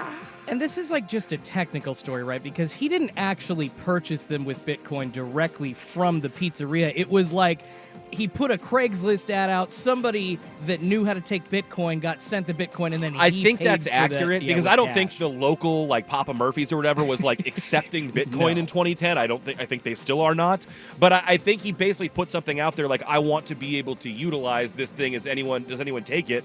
And the guy's like, I could give you two pizzas for 100 Bitcoin, and I think that's how it came about. It is But amazing that, like, of all the stuff you could go back and invest in Google or Apple or whatever, just if you went back 15 years ago and bought $1,000 worth of Bitcoin. I mean, you say that it was tough to buy. You had to know how to do it. It wasn't just available on an app like it is today. Because you're right, we think that, and I give myself crap about that every day. But then I'm like, no, I couldn't have done it. Oh, there's a bunch of guys in my gym that are all Bitcoin bros, and they're all cryptocurrency guys, and they tried to explain it to me once, and I think I'm just too old and confused. But it's a whole thing, and they do launches, and they some of those dudes make a bunch of money. I mean, I remember being kind of pitched on it by my friends when when the levels were around $10,000, $11,000 for Bitcoin, and now it's up right around 70. And I have dabbled in there, but I have friends that bought full Bitcoins for under $1,000, and they are still holding them. It's Lucky bees. remarkable. It is also National Craft Distillery Day, a day Oh, that there I you know go. that you can get behind. Except I'm not much of a craft guy. And so that's the thing is I was actually trying to figure out what denotes a craft distillery versus maybe a more widespread And produced so many distillery. of the craft distilleries now are been bought up by InBev and is it Budweiser, it's Anheuser-Busch, all that, Molson right? Coors, Yeah, it's all bought up. So Says that World Craft Distilleries defines craft distillery as independently owned with annual sales up to 52,000 cases. So, and on-site distilling and bottling. I am probably, Len, the worst guy for this because I don't drink anything that is craft? that's craft. I mean, my beer. If you come to my house, you're gonna find Rainier. You're gonna find Coors. Occasionally, you might find some Miller High Life, or maybe Yeah. something that got dumped from someone brought it over. But I drink like 3 beers, maybe some hams in there, and like my whiskeys. You're gonna get a lot of like Tully's Irish whiskey. You're gonna get Lagavulin Scotch. You're gonna get like Buffalo Trace. I don't have any like I don't know. I don't have anything I'm not unique. I go to bars that have like 100 taps and they get angry at me. I'm like, you got Rainier on tap? No. You got Hams? Yeah, I'll take one of those. And you just see the look of disgust by the guy in skin tight shorts, a bow tie, and and like a derby hat. He gets mad at me every time. I'm like, I don't know what to tell you, man. I don't want your unique IPA that tastes like I'm drinking like pancake batter. Just give me a nice cold tall Rainier and I'm good to go. Well, we've talked plenty about the Powerball on this show in recent weeks and months. How about some scratcher news for you? Did you see the Oregon Lottery is releasing new national park-themed scratchets? Oh, all right. I can't tell you the last time I played a scratchet, but all right. I haven't either. I used to think it was cool, like when I was, 12 or 13, would give them out to people at birthday parties. We do them for, we don't now. Stockings kind of a deal. We haven't done Christmas at my house in years because we go to the beach? Yeah, we go to Mexico and get drunk. But when we used to do presents in the stockings, I'd go. It's a fun way to go. Yeah, I'd give each kid $50 worth of scratches, and they could sit there scratch them in the morning. But now that we don't I don't know when the last time I bought a scratching. I need the bigger reward. Like if you show me like the $800 million Powerball, but those scratches, I'm like $50,000. I'm like, So here we go. Yeah, $5 tickets that feature 3 quote nostalgic scenes of park landscapes and fishing. The tickets will have a top prize of $50,000. The lottery said that the Oregon State Parks truly put our state on the map with some of the most scenic and special places in the country. We are proud to support the state parks and their impact on our communities with this lottery scratcher. And I'm sure that the odds are way better for the scratch it, but here's my point. It has to be. But if you're going to take a swing, why not go for the big prize? It's $2 right to play the Powerball, and I can win several hundred millions of dollars. This is $5. And the best I can do is win $50,000? But they'll tell you your chances of winning that top prize are astronomically higher. I just assume I'm losing both, so it doesn't matter. I'm not winning either one. So one's cheaper and can win me several hundreds of millions of dollars, where one is more than double, and I can win 50 G's? Nah, I'm out. Sorry, state parks. I'm going for the Powerball. We've got a Portland bar being sued for wrongful death, or we've got attempted murder by transit. Which one do you want to go with first? I saw both of those, and they're both Yeah, they're both rough. Well, the first one, this was a story from, I believe it was last year in July. Colin Smith, who was, I believe, was a restaurant worker. Yeah, I don't even remember this story, but I read about it today. Yeah, I do remember the story when it happened. It's possible that we might have been on some circle of vacation at that point in time last year, but I think he was a server or on the waitstaff at Ox. Anyways, young man Colin Smith, 32, died in a stabbing at a bar. Yeah. And now the bar is being sued for $9 million for allegedly over-serving the guy that killed the patron. Yeah, so saying the dude got housed and then got angry and got an altercation, and that's... So I've heard of bars being sued because they overserve someone, they get behind a wheel and they kill someone. Sure. I've never heard of someone getting drunk and then being responsible because they stabbed someone. I haven't either. I think it would be a weird or an interesting precedent if you're like, I mean, how are they supposed to know that that person is one, armed, and two, violent when and to me, the logic almost extends to the car thing, because if I'm a bartender, I'm not, unless that person tells me that they're driving home, how do I know whether they're getting behind a wheel of a car or not? Well, I don't know how soused you were, but I do think that they, bars are required to monitor you. You're not allowed, For sure. But you monitor the people that are driving, like you just said, Buck. There's so much more of a difference. Like, if you know people are just walking out of there, you're probably paying attention to them like almost zero compared to the people came in after they're driving. So we'll see how that one plays out. And then additionally, there was someone who was pushed in front of a MAX train over the weekend. This was at the Providence Park station. And the person who pushed the individual in front of the train, the individual was not hurt. The train operator was able to pull the emergency brake in time. They end up finding the person who pushed him a couple hours later after a series of thefts in the area. And so now the person who did the shove in front of the train is getting charged with murder. Well, attempted murder. Attempted murder, excuse me. Yeah, no one died. Because no one died. I'm sorry. Thank Attempted goodness. murder, different than murder. Yeah, don't go pushing people in front of trains. Don't stab people at bars after being overserved. Is that a don't thing push that we need to people. be worried about now? I mean, I'm not I here do. fear mongering, but like, what? I will say, like, well, I don't ride the public transit here because I'm not into fentanyl. But I used to ride the Max down to the Rose Garden back in the day. I thought it was great. Park at Lloyd Center, hop on that freebie, zip on down there, no parking. It was great. But like when you're in a big city or you're traveling to a country that has mass transit, I do think about that. Like when we were in Japan, dude, that thing is such an show with the number of people there. I thought about that all the time. Like, what would like if you got in an altercation with someone and just whoops?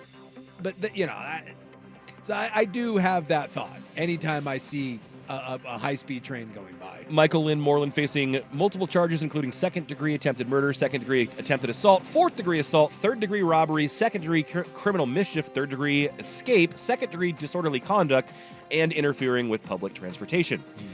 I love that at the end of that, on top of it, they're like, hey. By the way, you disturbed the train you tried to murder schedule. someone and you screwed up the train schedule, you son of a bitch. I appreciate that. No, honestly, do more of that. I can't stand that, like, if you cause an accident with a car that ends up with an hour or two delay behind you, that you don't face some charge. I get it. Maybe you weren't trying to cause people a delay, but you did. You should probably be fined. Like, pay the heck attention, please.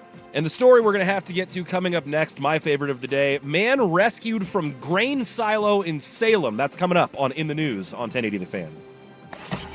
The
Welcome back to In the News for Wednesday, May 22nd. One more story here for you. On the list of ways you'd like to meet your demise, how low on that list would be being buried alive?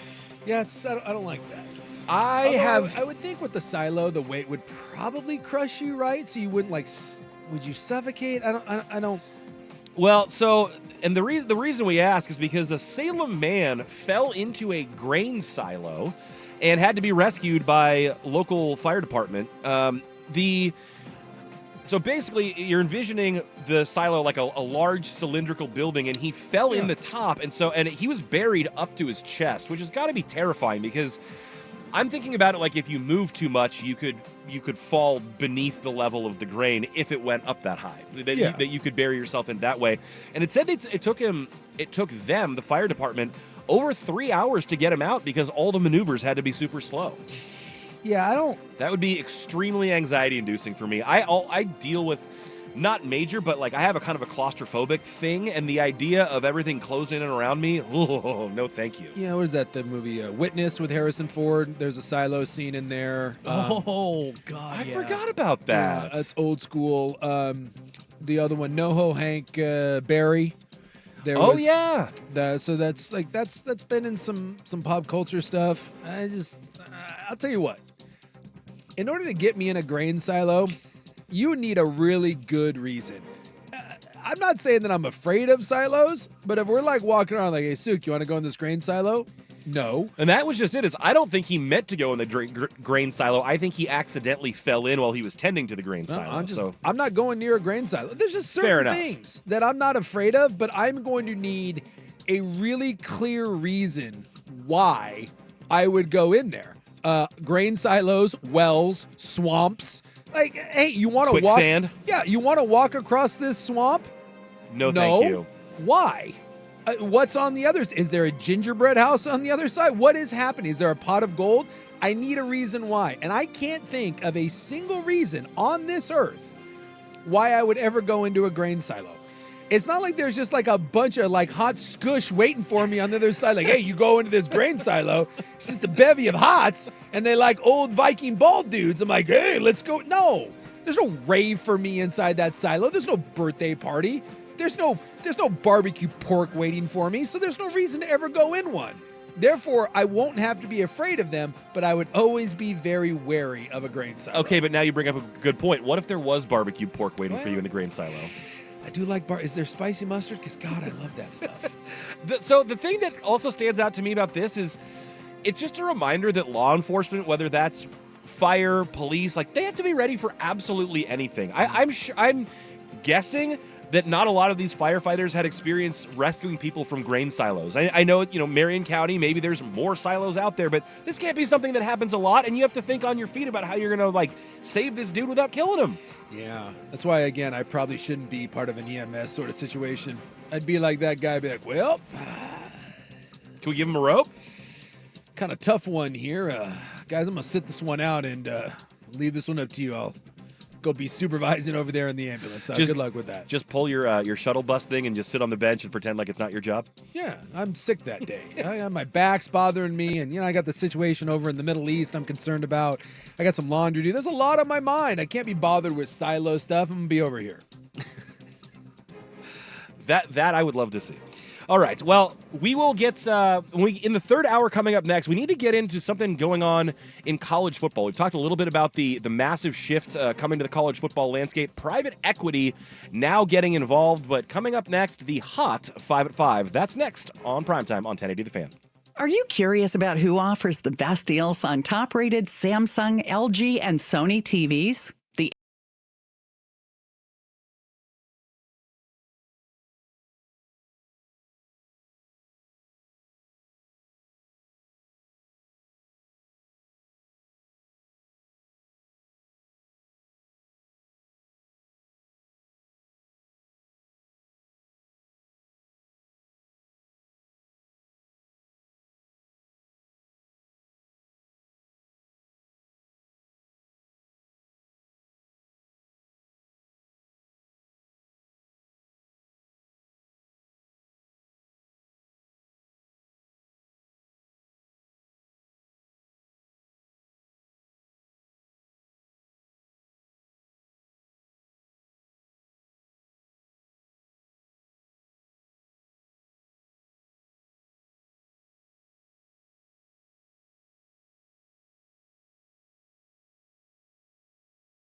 Number 3 of Primetime coming your way. Ryan Buckley, Jason Sukanik, Jordan Schultz in here with you today. Ropp will be back tomorrow, making his trek back from Salina, Kansas. Suk, do you like golf? Yeah, I like to play it, and I like to watch major championships. Other than that, no. Well, I have this to tell you. I think you will like it, especially after you're craving for some silo barbecued pork. But this comes to us from our boss man, some updated highlights of the upcoming Golf Classic, the 10th annual Fan Golf Classic, brought to you by Autotown GMC out at Langdon Farms this year. As we've noted before, doing it a little later this year, doing it Thursday, July 11th. But is there a barbecue pork hole? Because there should be. Matt's Barbecue back to serve their award-winning food and the usual array of craft beverages as well. Boom. You will warm up with the Michelob Ultra driving range. We will also have fan personalities out on the par 3 6th hole to, as our boss puts it, impart our golfing wisdom, brought to you by doers. Yeah. We're not allowed to play anymore. That's the shameful part of this. Is that because of napping in bunkers? It was not a bunker. It was on a tee box. Thank you very much. Holding things up, darn it. Yeah, look, the shirt had to come off. It was sunny, and I got a little bit of a slumber in. When you're in that state, you should not be required to bend down and put a tee in the ground, because once you bend over, you're not getting back up. I'd lay down for a bit. The tournament is now more than half sold out, and the foursomes are going fast. So go ahead and sign up right now for the 10th annual Fan Golf Classic. Also saw earlier today golf in the news because the men's national golf championships are coming up. The women's are just wrapping up right now after the semis yesterday. But the Eastern Tennessee State men were flying Delta to the championships and witnessed from the window their golf bags being thrown to the ground by Delta luggage staff.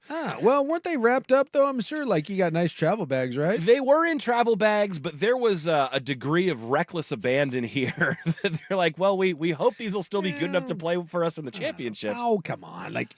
Look, anytime you fly and you put your clubs on an airplane, do you really think your clubs are being handled with kid gloves? Probably not, Right? but there would also be something jarring about just watching these people chuck my bag around from the flight that I'm sitting on. Dude, I just assume that anytime you send your little bag down that conveyor belt, just buckle up. That thing's in for a rough ride. I don't know if you've seen the people, no offense to anyone that's working, this isn't a shot at people working at the airport, but I used to assume that anyone that's doing that job doesn't give a rip about your golf clubs. I think that's generally true. Should they?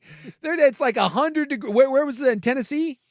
Well, they were flying from Eastern Tennessee. I don't know where they were, if this was I think this is when they landed, so I don't know where these golf championships are. It's got to be the destination airport, though. I'm guessing that right now, look it up. It might be, if it's nice and hot and steamy somewhere in East Tennessee right now, you're working at an airport, let's say it's like 85, got a nice little 90% humidity going on, you're having to wear those hot coveralls, maybe that reflective vest, you've been dumping bags all day, you don't give a rip. Isn't it their job to give a rip, though? This is your problem. People like you, Schulte. People like me. You got a case of the suppostas, where you're like, isn't it your job? Yeah, it is their job. And guess who doesn't care about their job? That person. Which is why you need to be careful when you are dealing with people that are working manual labor or service-oriented jobs.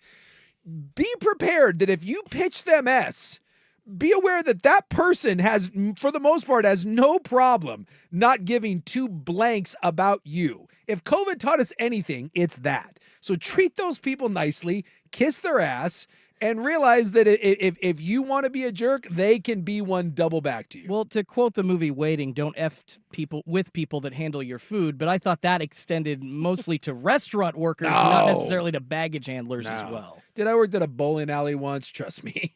You work at a bowling alley, you work in the anything where you really can't be seen. What was that like? Oh, I got fired eventually. But yeah, when you're it's Thunderdome. That's got to be one of the stranger places to work. I've worked at a bowling alley. I've been a janitor, shuttle bus driver at the airport. Yeah, I've had a lot of menial jobs, and you know who never cared about any of those jobs? This guy. I got fired from a Chevron once after working there for 3.5 hours. You just, You gotta be careful of those people that have nothing to lose. Well, Don't be complaining about your baggage handler, because if you do, you're complaining. Guess where your bag's gonna end up next time? It's a whole community. You're like, you don't like me putting these clubs roughly on the plane to Florida?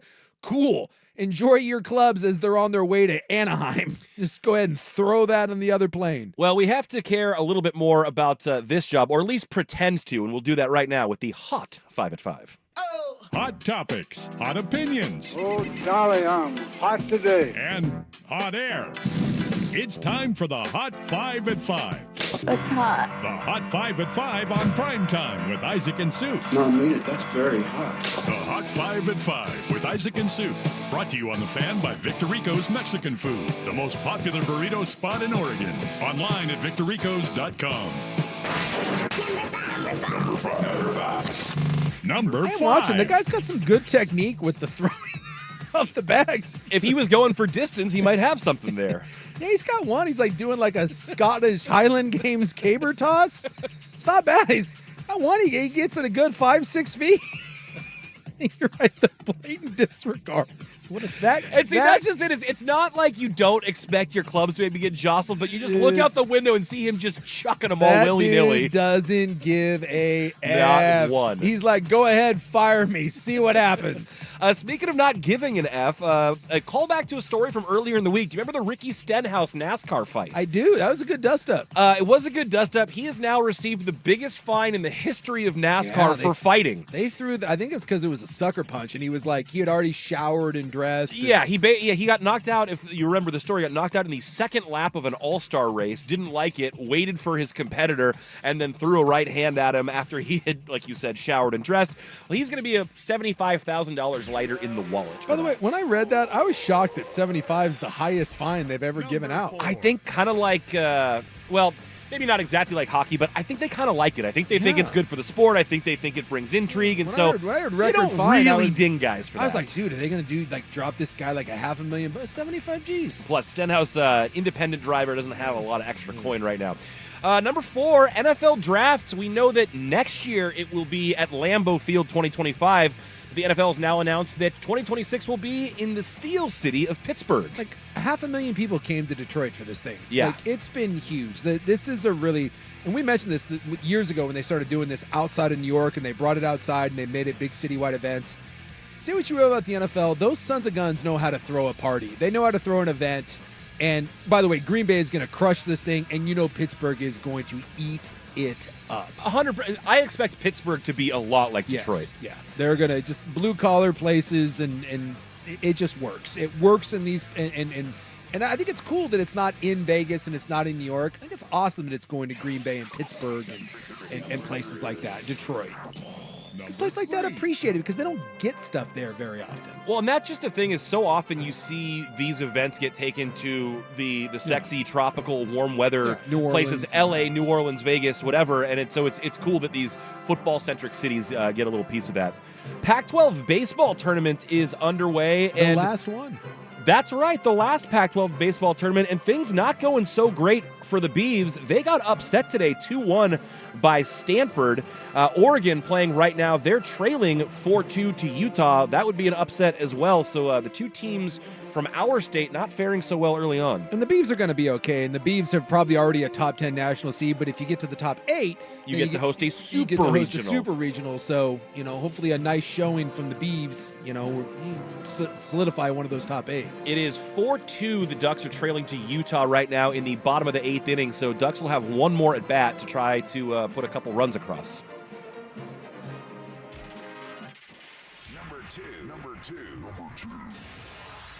Number 2. I know it's near and dear to Sook's heart, mine as well. We're just moments away from puck drop in Let's the go. Eastern Conference Finals in hockey.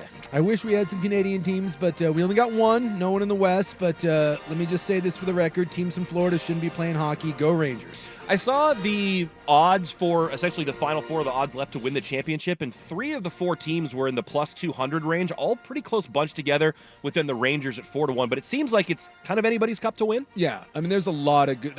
You get to the Final Four. I think the Rangers have looked like the best team in the playoffs. The Panthers are loaded. They were in the Stanley Cup Finals last year. And I want Edmonton. Like I said, I want a Canadian team to win it. I like McDavid. I hope he wins a cup, get that monkey off his back. But this feels to me like a Dallas Stanley Cup. I think they're the best team. So if I had to get my pick, I'm going to take the Rangers, I'm going to take the Stars, and I think the Stars win it in 6. And that depresses me. I like you would like to see the Oilers, but I wouldn't be mad if former Shark Joe Pavelski were hoisting the cup. That'd be okay with me. Big Pavelski, one of the great American-born hockey players of all time. That's right. And finally, number 1, the conference finals in the NBA. We got game 1 of the Eastern Conference Finals last night. The Pacers had everything lined up. It seemed like a can't-lose situation. You noted it earlier, 250 times that scenario presented itself before. 250 times the team in that spot, like the Pacers, won, not last night. Since they started keeping track of this, the StatCast said 250 times a team had been up by 3 points, playoffs, up by 3 points, with the ball, 10 seconds or less. 250 times they'd won. 250 and 0. All Indiana had to do was inbound the ball. One of 2 times, just inbound the ball and get fouled, and that game is over. Or foul Jaylen Brown and before he gets a desperation heave off. I mean, there's no other. It is the worst choke job I've seen at the end of the game in 20 years. And for a team like Indiana that is such an underdog in this series, you had a chance to actually maybe turn the series on its ear. You had to have that. And I feel like you let that one go. And you might have let the series I think you let the series go. And then additionally tonight, we get game 1 between the Timberwolves and the Mavs up in Minnesota. It's been Wolves back proclamation day, according to their governor. Bring your ass, as Anthony Edwards has been saying. Dallas, remember the Timberwolves were uniquely constructed to beat Denver with all their bigs and their length to throw at Jokic, and Dallas doesn't play big. They don't run through their center, so this is it's a different matchup. Like I hope Minnesota does pull this off, but Dallas is playing defense now, and you look at Luka, you look at Kyrie. This is the series that I was excited for, and I'm kind of chomping at the bit. And I don't know, I'm pulling for Minnesota. I have a sneaky feeling that Kyrie and Luka might have something for him. I think they've at least got something for him tonight. I'm going to be on the Mavs plus 4.5 side. I know that Schultz had been mentioning earlier that both Luka and who else was game Mike time? Conley as well. Yeah. Mike Conley, See if but I can get some updates. I on believe that that quickly. both those guys are going to play, and assuming they Probably. do, I think they're going to give them everything they can handle. So I'm expecting a good series. We shall see how it plays out. That one tipping off at the bottom of the hour at 5:30. The Hot 5 at 5, brought to you every day by Victorico's Mexican Food, home of the best burrito in Oregon. You can, of course, visit them at victoricos.com. Coming up next, topic we haven't gotten into yet today, but definitely need to. Private equity coming to college football. That's next on The Fan. The Fan Merch Locker is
about a big time sporting event, and when they do the national anthem right, boy, it just gets me. And like there's something like they're in New York and they do like the police order comes out. The color guard, Yeah, the color guard, and they always get the guy in the tux, and he's like part of the New York like opera scene or whatever, and they do the big, was it like Roman Tynan that always did the God Bless America at the Yankees game?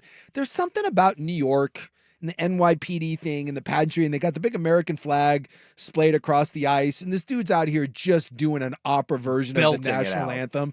Had that turned up, and boy, I'm not gonna. It wiggled a little bit. I got a patriotism tight pant thing going on right now. Anyone getting a sports Woody? Oh, I love it, and Canada as well. Now they didn't have to play Canada because they have the two American teams. But do you give me a good rendition of Canada's Canada? A great anthem. Freaking get me too. Let's go. It's one of the most beautiful songs. I just freaking love a well done national anthem. It's fantastic. I know right now national pride, everyone's like, ugh. There's just, I don't know. To this day, it still gets me at a big time sporting event. Love a good anthem. It's certainly a good vibe when done right. Now, I need to get into a story that had come across earlier today, or really has been brewing for a while, but this has gone in the, I don't want to say sky is falling, but the boy no longer crying wolf, the wolf is here in college football. We talked a lot about this yesterday, the shifting landscape, the settlement coming in the House versus NCAA case. And now there's By the way, the Big Ten approved today. They voted too. So now you have Big 12 and Big 10 now. Yeah. ACC, Big 12, and the Big 10 have all approved. So the House settlement is going to happen in the next week or so, maybe. And the piece we get today, that's a collab piece between Football Scoop and Yahoo Sports, Ross Dellinger, who we continue to reach out to see if we can get him on, a big part of this. He has a story about, I'll keep wanting to say Steve Weatherford. That's the punter. No, it's Drew Weatherford. Former Florida State quarterback who is working a private equity angle in a way to inject capital into college programs that need it. And then this is the part that stands out to me as far as what I understand about what's being offered and taken. It says that the CAS, which is what the acronym for their organization, will provide between $50 million and $200 million in private capital to athletic departments that they would be free to spend as they see fit. CAS would only recoup its investments by taking a cut on new revenue generated through their involvement. Apparently, at least 50 schools have already been approached about this, and none of them have outright turned it down. Yeah, one of the anonymous ADs, when the Yahoo reporter asked, "Is this what you need to survive?" He said, "Yes." This is interesting, and the part of this that I find almost unbelievable is this Weatherford guy, who again was a college football player. He's making this sound like he's just trying to do this to help college football. Like he's trying to do What's this. What's the catch? He's trying to say like, well, we don't make money unless you make money. Like, you don't have to pay us back if you don't make any new revenue, and we're not charging interest or anything. We just want to get our money back. And he's claiming that they're not going to have a person on a board or anything, that they're just giving them the money and they're free to spend it however they want. That's not the way private equity works. That's not the way money works. There's always strings attached. Well, anyone that's seen Shark Tank or knows anyone that's been involved with private equity, if someone gives you $200 million, first off, they're going to have a say in how your organization runs. Yep. And they're going to cut that thing to the bone. This is going to be about making money. And I just find it interesting that if you're talking about infusing programs with cash, you're basically betting on them being able to make money going forward. And in this new landscape of college football, the programs that need money, are those even good bets? Like if you're saying that I could bet on the future of Ohio State, Alabama, Oregon, to some extent, maybe a team like Washington, sure, those programs will continue to generate money. But in this new landscape where you are going to be out very soon $70 million as an athletic program, every group of five program is going to be short $70 million over the next decade. You're going to have to come up with $30 million in new operating costs every single year with the new basic salary cap and basically like unlimited scholarships and resources. If I gave Washington State $100 million. I gave them an influx. One of these private equity teams came in and said, here's $100 million. Do what you want, do what you need. How long does it take Washington State to earn that money back? And do they ever earn that money back? I'll bet on college football.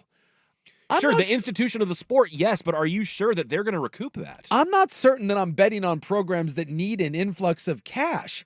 And again, when you read through the article, it just sounds like this Weatherford guy and his partners are just doing this for S's and giggles because they love college football. Boy, that seems like a lot of money to be kicking into programs because, quote, you believe in college football. So there's this passage that I thought tried to answer that question. It says, what's in it for Redbird Capital, which is one of the funds, and Weatherford Capital, which is the other, that are jointly making this college athletic solution. They've combined, and they've come up with almost $5 billion, supposedly, that they could spend dumping into college football programs. And so it asks what's in it for Redbird and for Weatherford. And it says here that it says that Weatherford himself says, I deeply believe personally in college athletics. As an ex-athlete, I owe a lot to it, and so does my family. We believe in college athletics. I don't like the fact that 10 to 15 teams have a chance to win a national title every year. I'd like that to be 40 to 50. It's not a level playing field. Not everyone has the resources to compete. So, I mean, he's making this sound he's like painting himself as just a do-gooder, but there's clearly more to it than that. Because these groups own parts of AC Milan. They own parts of the Boston Red Sox. And a Formula One team. Yeah, and a Formula One. Like, those are entities that make money. Those are entities that you have to, that you make money or else. College football programs don't make money. Not the big, well, let's say a handful of them do, but most do not. It costs a lot to operate one. It costs a lot to operate one, and operating costs are about to skyrocket. So I know a lot of programs, like I heard from a lot of Beaver fans today, they were like, oh my God, yes, this is what we need. It's like a golden parachute. But is it? There has to be a catch. And nowhere in any of these articles does it say what the catch is. Yeah, the Football Scoop article says it's essentially an interest-free loan at just the right time when many schools desperately need it. So, why do they just get it? What? So, yeah, they're saying over a 10 to 20-year period, depending on how much they loan you. So, they said they're looking between 5 and 10 programs to donate, to give somewhere between $20 million and $200 million, depending on what you need. And then over a 10 to 20-year period, the growth revenue, 22% in the first few years, and then by the end of it, 2%. But that's their point, is they're saying that this is only in growth, only in the money that they continues to grow. And if they don't make money, then they never have to pay back basically this gift, this loan. And you don't get a say in how the operations run. You don't get a vote on the board. You don't get to decide how the program spends their money. What are we missing? Something is off. This is not the way this works. This sounds a little similar to like a Shark Tank deal, where essentially I feel like there's a person with money or entities with money trying to come in and grab ownership of something. Now, schools' football programs right now cannot be bought. But there's been conversations, I believe, Suk, before the show, you were talking about like Arizona threw the option out. Arizona had some sort of miscalculation at the university level where they fell short of like over $200 million. $240 million that they screwed up. And so they were like, holy crap. And one of the professors at one of the meetings said, sell our sports teams. Basically this idea, they said, let a private equity firm come in and basically buy our sports team. And some people laughed at that. And yet here we are. And there's ADs in this story, by the way, that are saying they've been having these conversations for up to a year. Yeah, and 10 to 12 months for most And there's of them. plenty of ADs in here. I think there was 3 of them that said, this is what we need in order to survive. Because we talked about this with the settlement. Again, $70 million in lost revenue that the NCAA will not distribute over the next 10 years. Operating costs sky high.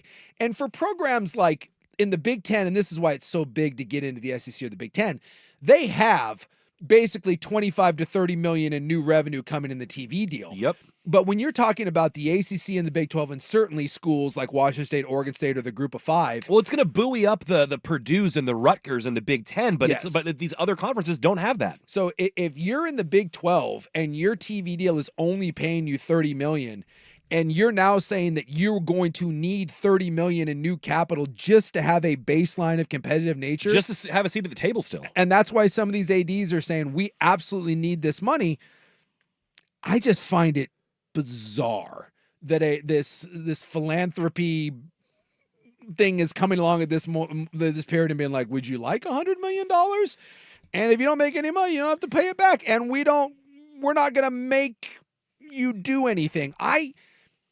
If I give a school $200 million to stay afloat, I want to say in how much you pay the coach. I want to say in who everybody. Right? Like it just and the timing of it, obviously, too. Like they clearly, Redbird and Weatherford see an opportunity, but the curiosity for me is what opportunity do they see? What level of control do they think they can earn by offering this to so many people? Yeah, it's the same. Private equity firms make their money by buying distressed assets, and right now college football programs have a ton of those. They will make their money at the benefit or the detriment of the programs. But this is I agree with that, but my question is, how do you make your money back in the world of college athletics that doesn't make money? Again, Alabama makes money. Texas makes money. Ohio State makes money. Well, like the article Oregon said, there's State, probably 10 to 15 schools that make plenty of money. But they don't need this. So giving money to if I went into Iowa State's budget, is Iowa State just flush with cash? They're just making all this new revenue off of what? Where is that money coming from? I'm fascinated by this. I mean, this is maybe a little deeper, but like just seeing like what the NFL's turned into, maybe this is in these equities minds this opportunity to get into this sport at, not cheap, but cheaper than they could get in. But you're not owning anything. That's the thing is that if I dump money into the Red Sox, I have a piece of the Red Sox. And if the Red Sox sell for $6 billion, I get a piece of that. If I give $200 million to Oregon State Athletics, I don't own Oregon State Athletics. You can't. Because there's nothing saying what's coming back. It says later they'll look for a percentage of the revenue back. Well, first of all, you have to make back all that money that they gave first and then give them a slice. Is there going to be a slice to give? It's a weird, almost too good to be true, and it just is going to be odd. We talked about how quickly this is going to change and how radically it's going to change. And by the way, this is going to happen. There will be private equity firms that have a stake in college football programs in the very near future. Oh, there will absolutely be programs that say free money. Yes, sign me up. Where do I go? And that is going to be bizarre, and it's going to be even weirder the first time that this goes south on someone. Because someone's going to take the money, and they're going to be like, hey, no strings attached. And then somewhere down the road, 6 months, 8 months, a year, something's going to come due, and it's going to be like, well, this wasn't part of the agreement. I can just tell you, I guarantee you within the next 2 years, we're talking about this on the air where we're like, oh, be careful. Be careful what you wish for, because now it's coming back to roost. I also want to see if maybe be careful who you get in bed with business-wise, too. Like you always have to ask, what do they have to gain and what do I have to lose? Like if it's too good to be true, it usually is. There has to be a catch here. I also want to see what this does. Like, we've seen facilities and coaches' salaries and everything it's a never-ending arms race, right? Oregon's facilities, hundreds of millions of dollars. And if you want to compete, you have to dump that into it. And stadium renovations and all this. And we're paying coaches $10 million. Are we seeing a time real soon where programs are going to be, dude, I am not paying you $10 million. Mm-hmm. I'm not building another facility. I'm not paying you $10 million. Like there has to be a limit to what college football can make. Like, I know there's a lot of money involved in the sport, but boy, the operating costs on this thing are about to go freaking haywire, and I'm just not certain how many schools out there are going to be able to keep up. Well, I think it's really interesting now when we see how pro organizations are run compared to the college ones. Like, they don't have to lure guys with facilities and things like that. NFL teams have so much money, more than they know what to do with. They're not building up stuff like we see at all these college campuses. And in some cases, they're not paying their coaches more than these college coaches are getting paid. So I do think that there's possibly a shift coming where they look at the way the big boys do it and say, no, it's got to be a little bit more like that. Well, and there's a couple people on the Vancouver Ford text line that have said, they're talking about teams competing for championships not staying afloat. So, okay, so if you want to go down that road, they're not going to give money to programs to survive. They want to give teams that are close to winning a championship that can't afford it. So what programs are we talking about there? So Weatherford's a Florida State guy.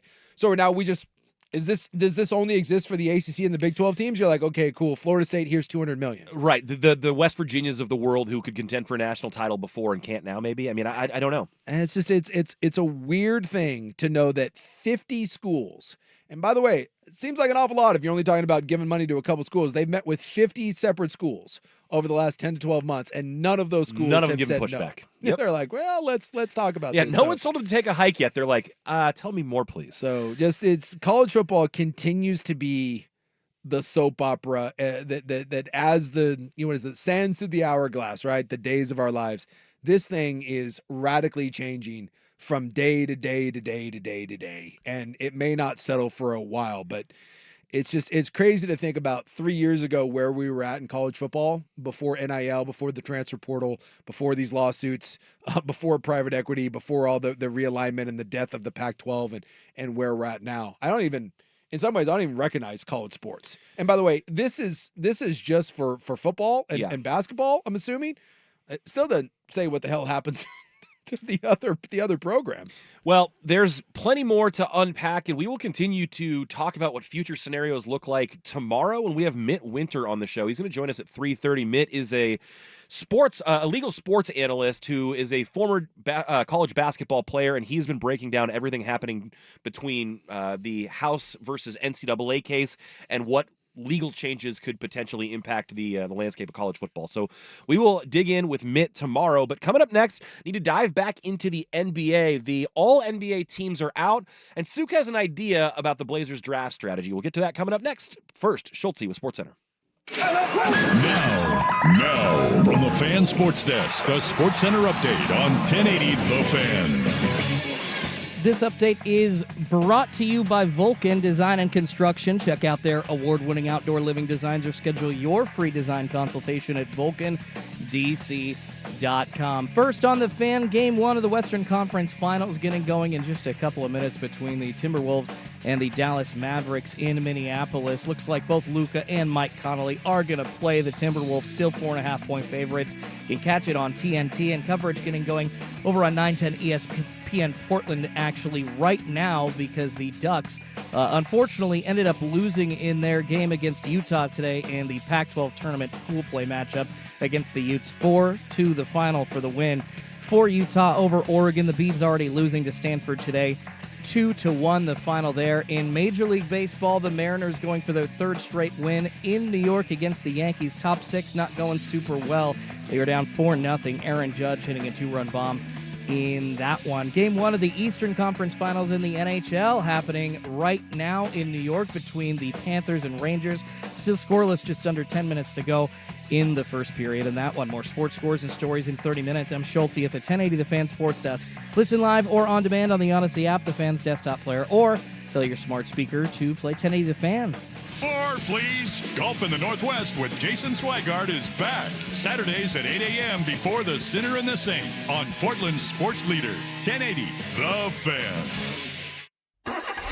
It's time for Who's Leading the Charge. A look under the hood at the coaches, players, and teams getting it done. Brought to you by Battery Exchange. Tatum trying to get free. Throwing in the corner. Brown fakes, fires up the three. Bang! Bang! Jaylen Brown knocks down the three to tie the game. Just foul him, you dummies! Never understood it. They need a three to tie. There's like 3 seconds left. Foul them, and they can't get a three. The Pacers in every single way deserve to lose that game because they absolutely crapped the bed. Well, the Pacers left the door open, and Jaylen Brown walked right through it. Who's leading the charge is Jaylen Brown, powered by Battery Exchange. Power up your spring at Battery Exchange. Mention code BXT10 at checkout for 10% off your entire purchase this month online at batteryexchange.com. How do you know if LASIK or ICL is the right procedure to get you out of glasses or contacts? Attend King LASIK's free live webinar tomorrow at noon. Hey, it's Rob. Dr. King and the King LASIK doctors will explain the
Game 1 of the Western Conference Finals now underway. Dallas visiting Minnesota.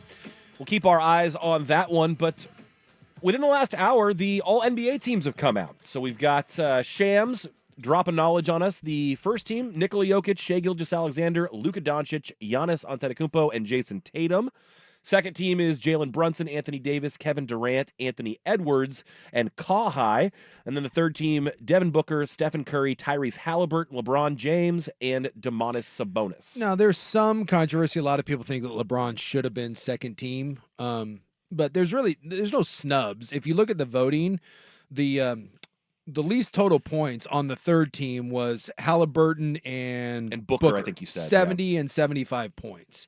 And the only other one, like in the also votes, Jaylen Brown got 50 total points. So he was close to being a third team. Kinda, but Ish. and then after Brown, Paul George has 16 points. So there really wasn't any. The only one that you could make an argument for is Jaylen Brown. And then some people, like I said, some people thought, Brunson should have been first team or that LeBron should have been second on it. But it sounds like no one really has a problem with anyone. No, there's essentially a consensus top Yes, 16 yes. right now. So, and the fact that LeBron's old ass is doing this at 39 and 40 years old is just stupid. Like it's silly at this point. And by the way, LeBron James now for his career has more all NBA selections than the Pacers, Timberwolves, Magics, Clippers, Cavs, which he's a part of, Heat, Mavericks, Nuggets, Trailblazers. He has more all NBA selections himself than those organizations in their history. And he probably has more than most of those other guys have even been in the league number of years. Just, I mean, it's wild. Yeah, it's silly. Like I said, I've always been a Jordan guy. I'll continue to be a Jordan guy. I think he's a better player.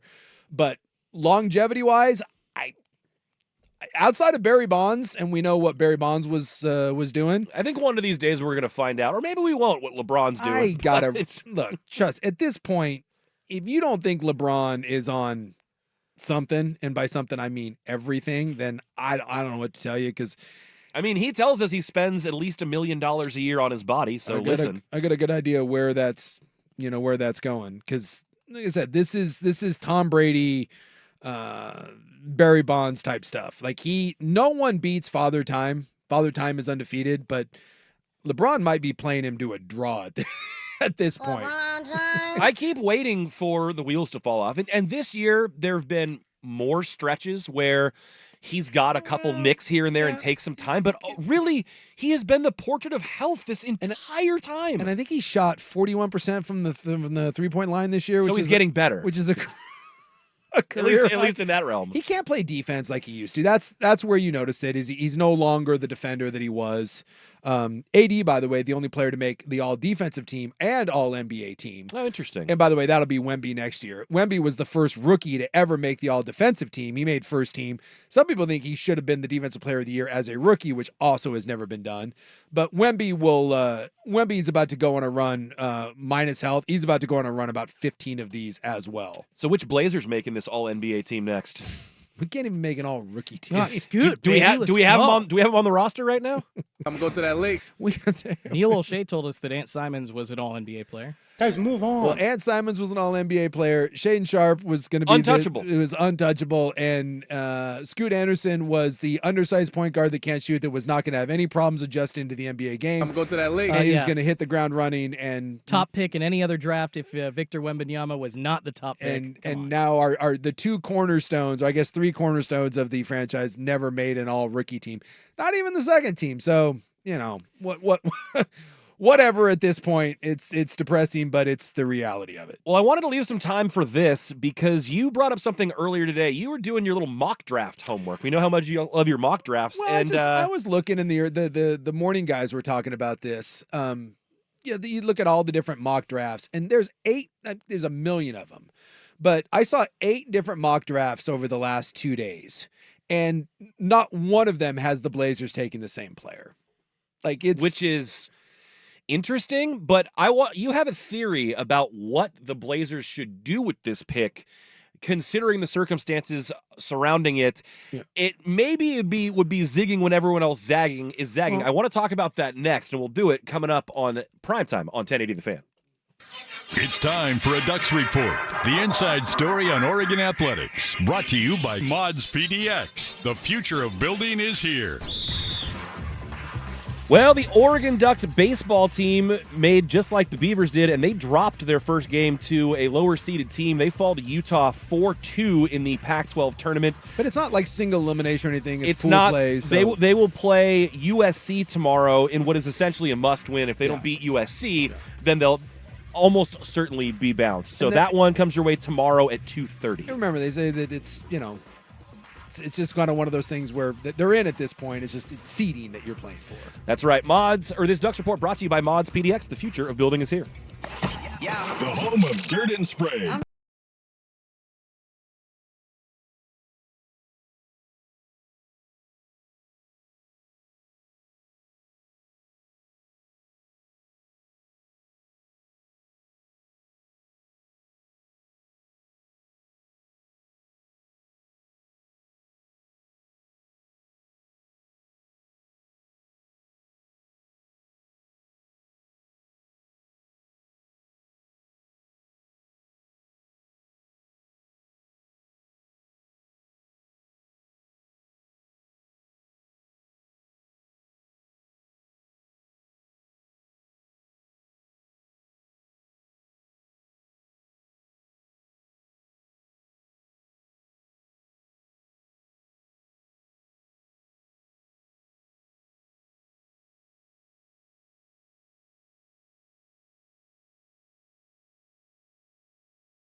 Just going to be eventually a shoo-in to make those all-NBA teams. The text line pointing out Tumani Kamara, Duop Reith. We don't know. It does not appear that there's a star on the team. And like Ant Simons is a quality player. I guess if you had to say someone could develop into an actual all-star, I guess you'd go with Sharp simply because of the size and the athleticism. Mm-hmm. Again, I don't know what exactly you're basing that off of, like 6 good games that he's had. And then Scoot, I think Scoot will be fine, but there's nothing I see with Scoot that thinks that I think he's going to be some sort of star player. And so when I see these mock drafts, like the one I saw today, which is from the, is it, I got to pull up his name again. The guy that used to work with Mike Schmitz. Is it Giovanni? Oh, Jonathan Givney. Jonathan Givney, yeah. Yep. So he used to work with one of the Blazers head scouts now they brought in. So a lot of people think that when he is making those selections, that's a guy that's tied in. He's connected, or he kind of shares a similar mind.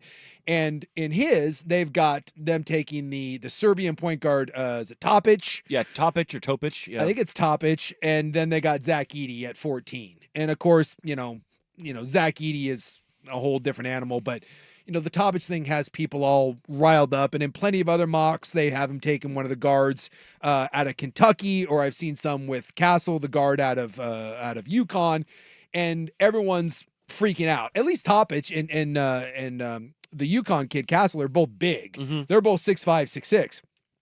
But I've seen so many people that freak out. It's like, oh my God, if we take another guard, I'm going to freak out, especially if we take a small guard. And my thing is, why? Why are you going to be upset? And that is the general sentiment, is that that I hear, and I'm not even a Blazers fan, but not another undersized guard is what you hear constantly. Let me shout from the rooftops. I could give two S's. What position the guy plays, what size he is, if what you trust right now, and that's the only reason you hired Cronin, right? Is Cronin and Schmitz, you think they're a good talent evaluators. Mm-hmm. That's the only thing they have to hang their head on. That's why they have their jobs. It's the only reason they have it, because they haven't proven anything else. You hired them for talent acquisition in the eye that they have. There is not a single player on your roster that is giving you any indication whatsoever that that's a guy that you can build around. Zero. Yep. You'd like to think that three of them you might be able to, and that's Ant, that is Sharp, and that is Scoot. And you're like, well, those are all guards. I don't care. If you get to 7 in this draft, or you get to 14, and the best player on your board is a guard that plays that position, take him. You are not in any position to me to start doing this. Well, we don't need a guard, we need a front court player. Or we need to fill this position more because it's a bigger area of need. Your team is so bad, and you're so far away from being competitive. You are years away from being competitive. Take the best player. If you have 5 guards on your roster, cool. Then in 2 years, pick the 2 best ones and get rid of the others. Yeah, you can boot the others. Golden State had Monta Ellis, and they drafted Steph Curry. And for a while, there was a debate there about which one of those to take. Like, oh, what do we do? Well, they made the right choice. Mm-hmm. Imagine if Golden State... They rode with both of them for a little bit, and people were upset. And then eventually, they booted Ellis because they're like, yeah, Curry's the guy. It's like if you draft a quarterback, the Justin Fields thing. Well, we drafted Justin Fields. Cool. I'd rather have Caleb Williams. The Cardinals drafted Josh Rosen, and after a year, they looked at Josh Rosen and were like... This isn't the guy. And they drafted Kyler Murray. And everyone's like, you can't do that. You just drafted a quarterback. Yes, you can. If Topic comes in and Scoot can't handle that competition, Scoot wasn't the guy. Well, and if Topic comes in and is better than Scoot, guess what? Scoot, thanks for coming. And if Scoot can play alongside of him and it turns into a situation where you have 2 really good young point guards, cool. Move one of them and then go get an established front court player. I just think when you're at this stage of the rebuild, take the talent. And I don't even, by the way, even with the Zach Edey, I don't want Zach Edey. I want every single guy that you draft to be young and have a giant ceiling. I don't care if he's a giant bust. I think you should take as many swings with upside, as humanly possible. If you think there's a 6'9" guy that weighs 130 pounds that's from Timbuktu, and you're like, hey, in 2 years, if we put 30 pounds on this guy, he may turn into something. Giannis, Sabonis, just give me the guy with the big upside. Your roster is full of role players. That's all you have right now is role players. And in the NBA, you need stars. You need guys that are going to develop into all NBA guys. And so especially in a draft that doesn't project to be loaded with like ready to play guys, just draft the most talented guy that you think has the biggest upside, regardless of size, regardless of position. Trust in your GM, trust in your scouting department, and accumulate the most talent and worry about it from then. Are you really concerned about minutes and rounding out a roster when more than likely your goal next year is to lose as many games as possible and get in the Cooper Flag draft anyways? So this whole idea of not another guard. Why? Because you have so many good guards now? You have 3 guards that haven't proven squat in the NBA other than Ant, who has proven that he can be a nice, solid role player when healthy. What have you done? It's what, like, and by the way, that whole Drexler Jordan thing, oh, we don't need a 2 guard, we have Drexler. How'd that work out? You don't think that Michael and Clyde could have existed together? Or that if you got Michael and realized he was Michael freaking Jordan, that you could do something else with Clyde and get other assets back for him? Yeah, it's just like whoa, if you take him, you're giving up on Scoot. No, you're not. Not necessarily. You're telling Scoot that this job isn't guaranteed. Shoot, and if Scoot has a problem with that, then he wasn't the guy to begin with. We've talked to Dan Lanning about this, about the competition within the team and how he's getting all these transfers and all these recruits. And like, does that do anything to impact the morale of the current guys in your roster? He goes, no, they know they're competing for their jobs every single day. It makes them better. There's a great video that you can find. It was during COVID, and someone recorded, and I don't think he knew it was being recorded, but it turned out I don't think he had a huge problem with it. It was Nick Saban doing a Zoom pitch to a player. Mm-hmm. And Saban told him, he goes, hey, man, not everyone can come play at Alabama. He goes, if you want to go play and you want to go play right away, dude, be my guest. But he goes, if you come here, you're going to compete. And everyone around you is an NFL player. And it's going to make you better. But he's like, I believe in you. You can play here. But do you think you can play here? Because if you can't, then don't come here. Yeah. And that's my thing, dude. When you draft a guy 3rd overall, 6th overall, 7th overall, it's time to put your big boy pants on. Mm-hmm. Like, if you don't want competition, if you're going to be bothered by them drafting a guy, like, it's one thing if you're Tom Brady, right? Or you're Pat Mahomes, and they draft your, like Aaron, I get the Aaron Rodgers thing. If I was Aaron Rodgers, I'd be pissed. Yeah. I just came off an MVP season. I'm trying to win a Super Bowl. You drafted Jordan Love. I get it. You can be pissed. Sure. But if you're Shaden Sharp, Ant Simons, or Scoot Henderson, different scenario. You don't have any ground to stand on to sit there and say, how dare you draft a guy that's going to compete for my playing time? Welcome to the NBA. Play better. Be healthy. If they draft another guard, so be it. So be it. Just give me the most talent possible. Give me the biggest pool of guys that may turn out to be that guy. Because the one thing you don't need right now is role players. If you draft Klingon or you draft Edey and you draft someone else and you're like, to round out your starting 5, why? Who gives 2 blanks? Go find me studs. Go find me difference makers. And I would rather you whiff on 7 and 14, drafting a 6'6" Serbian point guard that's 18 and a 7'1" Frenchman that I need to put on 40 pounds that may not be ready to play in 3 years. I'd rather whiff on that than whiff on Edey. Than whiff on Zach Edey. To find out that he's too lumbering, can't keep up play defense, can't move up and down the floor. Like, the writing is on the wall for that. You know exactly what you're getting. I'm with you. I think the upside is absolutely crucial. And I also think that that's what... It's an interesting scenario. You bring up the Arizona Cardinals really got the wheels turning for me because I think there's a reason, though, that a lot of teams don't do that. And I think because management, with it comes an admission that, hey, this pick that we thought was great actually wasn't. And you're saying, I botched the previous. And guys are worried for their jobs. It so seems like such a silly thing. Yes. Like if you got married to a gal and within 6 months you're like, oh my God, this is a disaster. It's not what I wanted. I've never been more happy. miserable in my entire life. She's got a drinking problem. She's got a bum leg. She smells like soup. Like, none of this is going well. Like, this is just awful. Like, we don't get along at all. And then, by the way, like 6 months down the road after that, so you've been with her a year, you meet a gal who's hotter, who gets along with you, like everything you want. And you're like, well, I don't know. I guess I got married, so I need to see this out for a couple years. So I'm not going to go out with this other gal. She's not going to be around in 3 or 4 years when this eventually crumbles. Doubling down on your mistake is the dumbest thing in the world. Yes. Like, being able to admit that you made a mistake. And by the way, drafting a guy doesn't mean you're admitting a mistake. If you draft a point guard, but a lot of them act that way, I feel like. Yeah, if you draft a point guard right now, that's not admitting that Scoot was a bust. That's not admitting that Scoot can't be a great player for you. That's simply saying, hey, this is the NBA, it's competitive, and we really think this Toppage kid can really turn out to be something good. And then it's upon the coaching staff to find a place for them to work out together. It just is. And if one of them can't handle it, cool. That's all the more reason to move on from one of them. You need to draft for need? No. The Oklahoma City Thunder, they can draft for need. The Dallas Mavericks can draft for need. Teams in the championship window can draft for need. But Teams that are building should be drafting based on talent and who can give you the most production, period. Exactly. Now I get it. If you got two guys and your rating on him is the same, sure. Take the front court player. But if you're at 7 and 14, if the two best guys on your board by far are guards and one of them happens to be 6'3", I don't care. Draft them.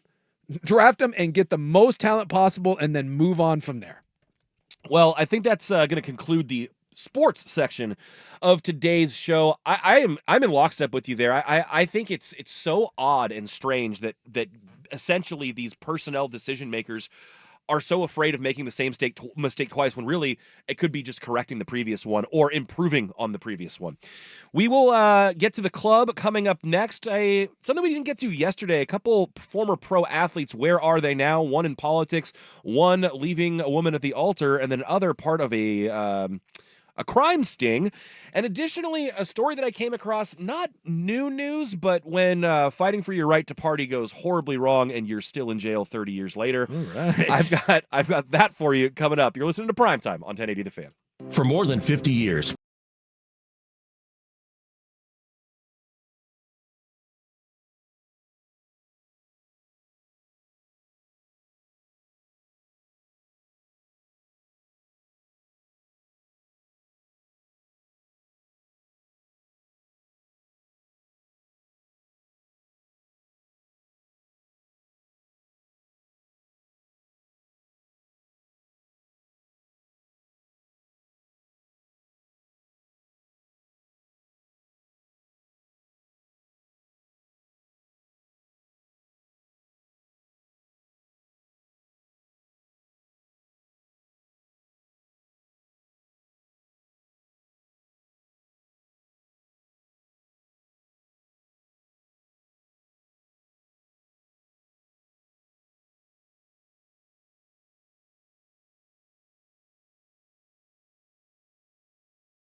Welcome into the club. A couple things brewing for you today, and there have been a number of stories I've been seeing recently, Sook, about former pro athletes in the news for various reasons. Some of them I had no idea what they're up to. Some of them for noteworthy reasons that are good, other for noteworthy reasons that are bad.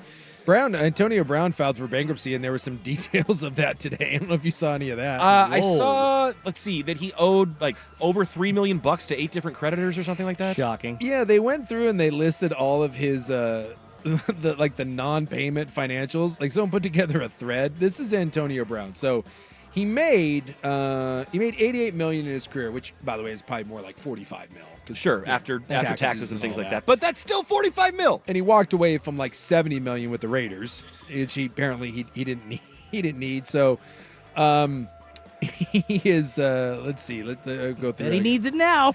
Yeah. He's claiming that he only has $50,000 in assets and that he owes over $3 million to creditors. Can you imagine having $45 million and watching that dwindle down to $50,000 in assets? Just always remember with bankruptcy too. That's what he says. I'm guessing Sure. he has more than $50,000, but I would think so. This goes all the way back to 2020. So. He was arrested after failing to pay $4,000 to a moving company. I remember that. And that was when the driver wouldn't release his stuff, so Brown assaulted him. Yep. Yeah. And that was when he hid inside of his house and wouldn't come out. He got suspended for 8 games and was ordered to pay the driver $1.2 million. In April of 2021, he settled a sexual assault case to the tune of about $2.7 million. And he had to pay $100,000 for breaking a confidentiality agreement from the judge. In 2021, he was sued by KBC Marketing for not paying his agent more than $2 million in earnings. 2023, he bought the Albany Empire for $350,000. Soon after that, the team was kicked out of the National Arena League because Brown refused to pay a $1,000 fine. He also failed to pay his coach's staff. So, they never got paid. He doesn't like paying anybody. Then in April 2023, he was sued by a celebrity jeweler who loaned Antonio Brown 2 diamond rings that cost $500,000 each. Brown never returned the jewelry, just never returned it. He was ordered by a judge to pay $1.1 million in that. Yep, remember that. He still owes over $100,000. So this is from the filings. So he owes several $100,000 in credit card debt. He does owe $296 to a plumber, which he hasn't paid. He also has had to settle with private chefs and movie companies several times for unpaid wages for as high as $380,000 there. And according to this, he has been unable to pay at least 3 6-figure civil suits that he's lost. So these are all where he's at now, where he claims that he only has $50,000 and he owes over $3 million. Idiot. There, ladies and gentlemen, is Antonio Brown, who at one point made $88 million, left $70 million on the table because I didn't want to play with a helmet with the Raiders. And I froze my feet. And this is where he's at now. You want to talk about, morons making bad... You can't fix stupid. Well, didn't he double birded on the way out of his Tampa Bay game, too? That's right. That was the final. I thought that was the last we saw of Antonio. Tom Brady and the Bucs gave him a chance, and then double birded it on the way to the stadium while ripping his clothes off. Yeah, he took off his shoes, took off his pads, took off his shirt. Yeah, in New York, I believe. Yes, and then as he shuffled through the end zone, he flipped the double bird. And he was also trying to pump up the crowd, Yeah. get the people going. Yeah, but he does claim that he has new music releasing soon, so I'm sure that's gonna pay all those bills. I'm sure it will. Good luck with that, Antonio. You're just a guy that I'm really You're rooting for really him, aren't rooting you? for him. Can you imagine how many unpaid bills? And there are people that are like that just they don't care. They just refuse to pay anybody. There's a certain political figure that has a history of doing that too. It's I'm just not going to pay it. But I love that in all of those filings, $100,000 here, $1.1 million here. There's a plumber somewhere that fixed a toilet for him that's got stiffed out of $296.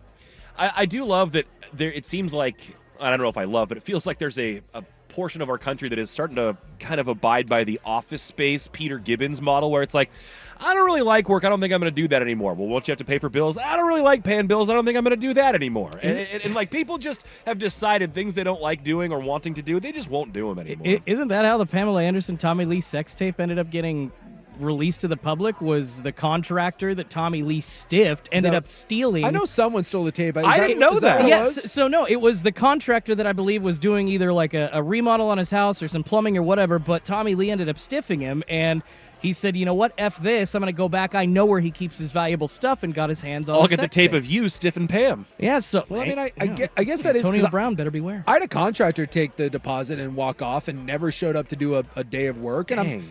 And I'm guessing that works. Dude, that sucked. It was several $1,000s. And so what did you? Well, did you go to like small claims or like? Yeah, we filed the lawsuit. Unfortunately, like 8 other people filed the lawsuit too. I think I ended up recouping. By the time you get done paying an attorney, I think I got back like a couple $100. I think it was like $2,000 that I got back. So sent a message though. Yeah, I mean, but that's the thing is like, once that happens, like you're screwed. Like you're going to lose money regardless. And I'm assuming that probably goes vice versa. Like if you're a contractor and you do a bunch of work and you write me an invoice and I'm like, yeah, I'm not going to pay that. Like, I mean, I know you can go through the process and you can file lawsuits and all that, but like, it's like with the Antonio, think about how many people he stiffed. None of those people are getting their money, especially the ones that are like, at least the big creditors maybe, but like that plumber, dude, you ain't getting paid. Like some of like those chefs and stuff that are owed like $30,000, you ain't seeing that. It just ain't going to happen. So it does go both ways where, if you're one of those people that doesn't care about the repercussions, you can stiff whoever you want, and it's like, I don't know, come find me. It's kind of like you're just rolling. The other thing too that is really difficult is that so often in society now, the people who are the victims of either the scam or the fraudulent one or whatever, it takes so much time and effort to recoup what is owed to you, whether it's through insurance or whether it's through a contract or whatever. Getting what you're actually owed and getting someone with any kind of authority to force someone who's done you wrong to actually do right by you, it's like pulling teeth sometimes. So people just don't do it, and people just say, yeah, I guess I'm screwed here. Well, and that was so when I dealt with an attorney for the contractor guy who screwed me over, and we filed the lawsuit and he didn't show up. Like I won in court, like he just no-showed, and she's like, yeah, that doesn't mean anything. And the only money we got back was from his bond. He had like it was like an $8,000 bond, but like 7 of us went after it. He did this to a bunch of people all at once. So he knew what he was doing. He was in some sort of cash crunch. He took a bunch of money from people and then just left. And he was like, this is what we're going to do. And so I remember after we won the judgment and we got our portion of it, $1,800 or whatever it was, she said, well, we can sue him for the rest and you're going to win. But she goes, all you're doing is, because you have to pay me. She called it, you're spending good money to chase bad money. She's like, we could win whatever judgment against him, that we file, but you'll never see a dime of it. She goes, he just won't pay. And he's like, it doesn't matter. We could win $1 million judgment against him. Or you could win 100. The money's not coming even with the right victory. Yeah, it's not going to happen. And so yeah, you just kind of throw your hands up and you're like, you're screwed. And that unfortunately is the real. That's the way it works. If you don't have any sort of moral principle, you can get away with a lot. You can get away with a lot of stuff right now. Because and then when you call the police, they're like, what do you want me to do? They're like, what do you want me to do? They're like, well, that should be theft. And they're like, yeah, we think that's more of a civil matter. So they're like, sue him. And attorneys aren't cheap. So it absolutely stinks. So yeah, I mean, it's that's the only experience I've had with that, but I learned a valuable lesson there, and that's if someone decides that they don't want to do the work for you or you don't want to pay, there's not a ton of recourses on either side, and you really need to have like that social contract with someone where, please, for the love of God, do the work, and then that person's like, please, for the love of God, pay me. Yeah. I mean, the law kind of screws you there too, though, because if you steal something that's a physical item, oh yeah, that's a crime. We're gonna bring you in, haul you into the slammer. But if you take a check, apparently that's civil. I do feel like the law is kind of screwing people and allowing these immoral a-holes to continue. Oh, dude, I heard so many horror stories from different people, and I was talking to the other people that, because, we got together with a group of us and it was like, hey, the same thing happened to me, and, you meet these people and it's all the same story. Support group, yeah. Yeah, and then you talk to the attorney and they're like, I wish I couldn't have to tell you this, but like we see so many of these, and they're like, there's nothing you can. They just tell you there's really no recourse to it. I'm shocked they don't get their wages garnished. They don't have wages. They work for themselves. They still have to file taxes, don't they? And you can go and like people say, they can put lien on property. Again, these people that do this, they don't care.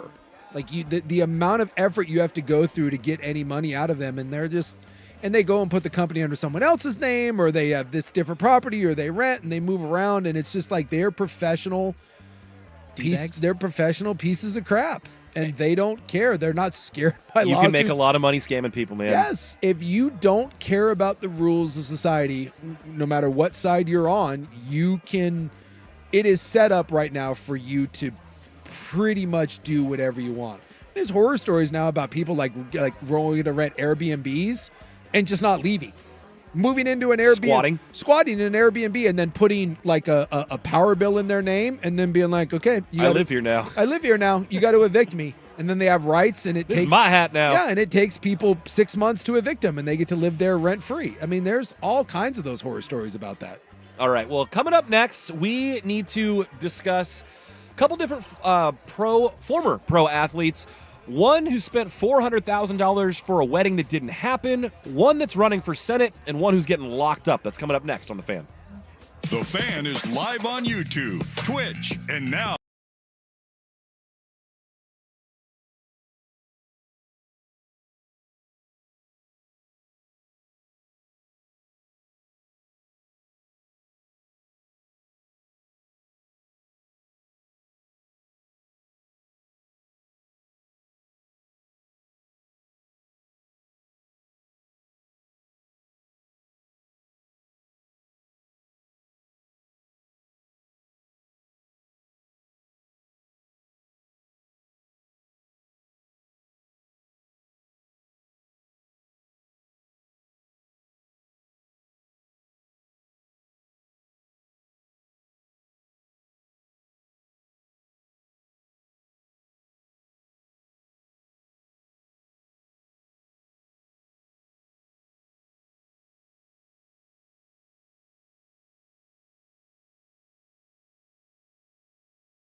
Well, Suk, a lot of pro athletes go into careers in something else. We learned that from, what was it, the Enterprise car commercials during the NCAA tournament, I think? That, Yes, they, 90% of us go professional in something other than sports. Well, a couple people who did go professional in sports going on to other things post-playing days. And the first one, have you heard about the Republican Minnesota senatorial candidate? I don't believe so. Do you remember former NBA player Royce White? I do remember Royce White. He battled like depression and anxiety. Some other stuff, right? So if you remember Royce White, he played at Iowa State. He was suspended there for an entire year after he assaulted a mall cop and stole a bunch of things. Yeah. Then he got drafted by the Rockets, 16th overall, and the big question was how he was going to handle all the flying because he was so terrified of flights. He actually worked with the team to try and create a bus schedule for him to go to opponents individually where they were driving distance to reduce his number of flights from like 98 to 20. Still didn't really take. Anyways, he is now the Republican nominee for Senate in the state of Minnesota. He's going to oppose Amy Klobuchar, and now it's being met with, I don't know if I'd say it's controversial or not, but he is a man who is still very unafraid of speaking his mind. He's a weird duck. I know that. He has assigned the "See you next Tuesday" word to Nancy Pelosi, Anthony Fauci, Barack Obama, Nikki Haley, Alexandria Ocasio-Cortez, and he has recently retweeted that he has called all these people these things. Oh, so he's just throwing out the old C word, huh? Which, by the way, with regularity. Let me just state for the record, while I don't approve of that in this political sense, we need better political discourse. The C word is amazing and needs to make a comeback. I don't know, like when you go overseas, it's just a regular thing. Oh yeah, in Britain they love calling each other that. Australia, it's like you bum, but they just drop it there instead. It's fantastic. But here it's the most offensive thing ever. Big fan of the word. It needs to make a comeback. That being said, I'm not sure when you're running for office you should be calling your political opponents the C word. So there are a number of articles out there about him and his candidacy. Didn't he have a domestic violence thing too? Didn't he beat up his gal? He may have. He's also being accused of forcing past girlfriends to have abortions that he paid for. I'll tell you what, though. In all honesty, there is nothing at this point that eliminates you from public service. No. Nothing. I just think, like, back in the day, there used to be some sort of, like, you had to follow a decorum, and there's certain things you couldn't say or buttons that you couldn't push. That is out the window. Dude, you want to talk about the lasting impact that the Orange Man has had? I'll give you that. No one gives a flying you-know-what anymore. You can do... If you can win, you're in. You can do whatever you want. They tried to get Herschel Walker into the highest office in that state. Yes, they did. Herschel effing Walker, who's just a walking nightmare and has, like, 3 brain cells. It doesn't matter. Like, Bobert, I mean, it is something else. So Royce White will fit in perfectly. My guess is he's probably going to win. Yeah, I guess he got 67% of the votes in the primary, so people are like, that looks great, but holy jeez. And it's funny, he was like a Black Lives Matter protest organizer in 2020, and then it says he wildly revised his political beliefs when certain things weren't happening in his state, and he basically became like the loudest, most outspoken Republican candidate that they had. Huh. Yeah, I mean, that's the other thing too, is that side, I've never seen a more forgiving side. You could be what they think is the worst human being in the world and be like, nope, I'm on your side. And they're like, come to Papa. Come on, Kid Rock. Let me put my arms around you. Like, you're organizing Black Lives. Like, there's a tattoo. He put George Floyd's name on the side of his head. And now he's like, no, I'm a Republican. And they're like, yeah, come here. Are you a non-white guy? Can we prop you up? Yeah, come here. Go on. It's really quite the about face. I will be interested to see how far this political run goes. And then I guess if he becomes senator, does he have to fly to Washington a bunch, or can most of his business be done in Minnesota where he doesn't have to fly? Because apparently the flying anxiety thing's still very real. You get that Madden bus thing going on. Well, I imagine so. You got to spend most of your time in D.C. I think it's more flying back to your state. So. And look, too, like, get an Uber. I was like seeing here, I guess he raised a bunch of campaign funds and he's just buying stuff for it. That's the other thing about like these campaign funds now, you can do whatever you want. So, he raised a couple $100,000 between April and June. And according to the report, like, I guess he didn't file his expenditures you're supposed to.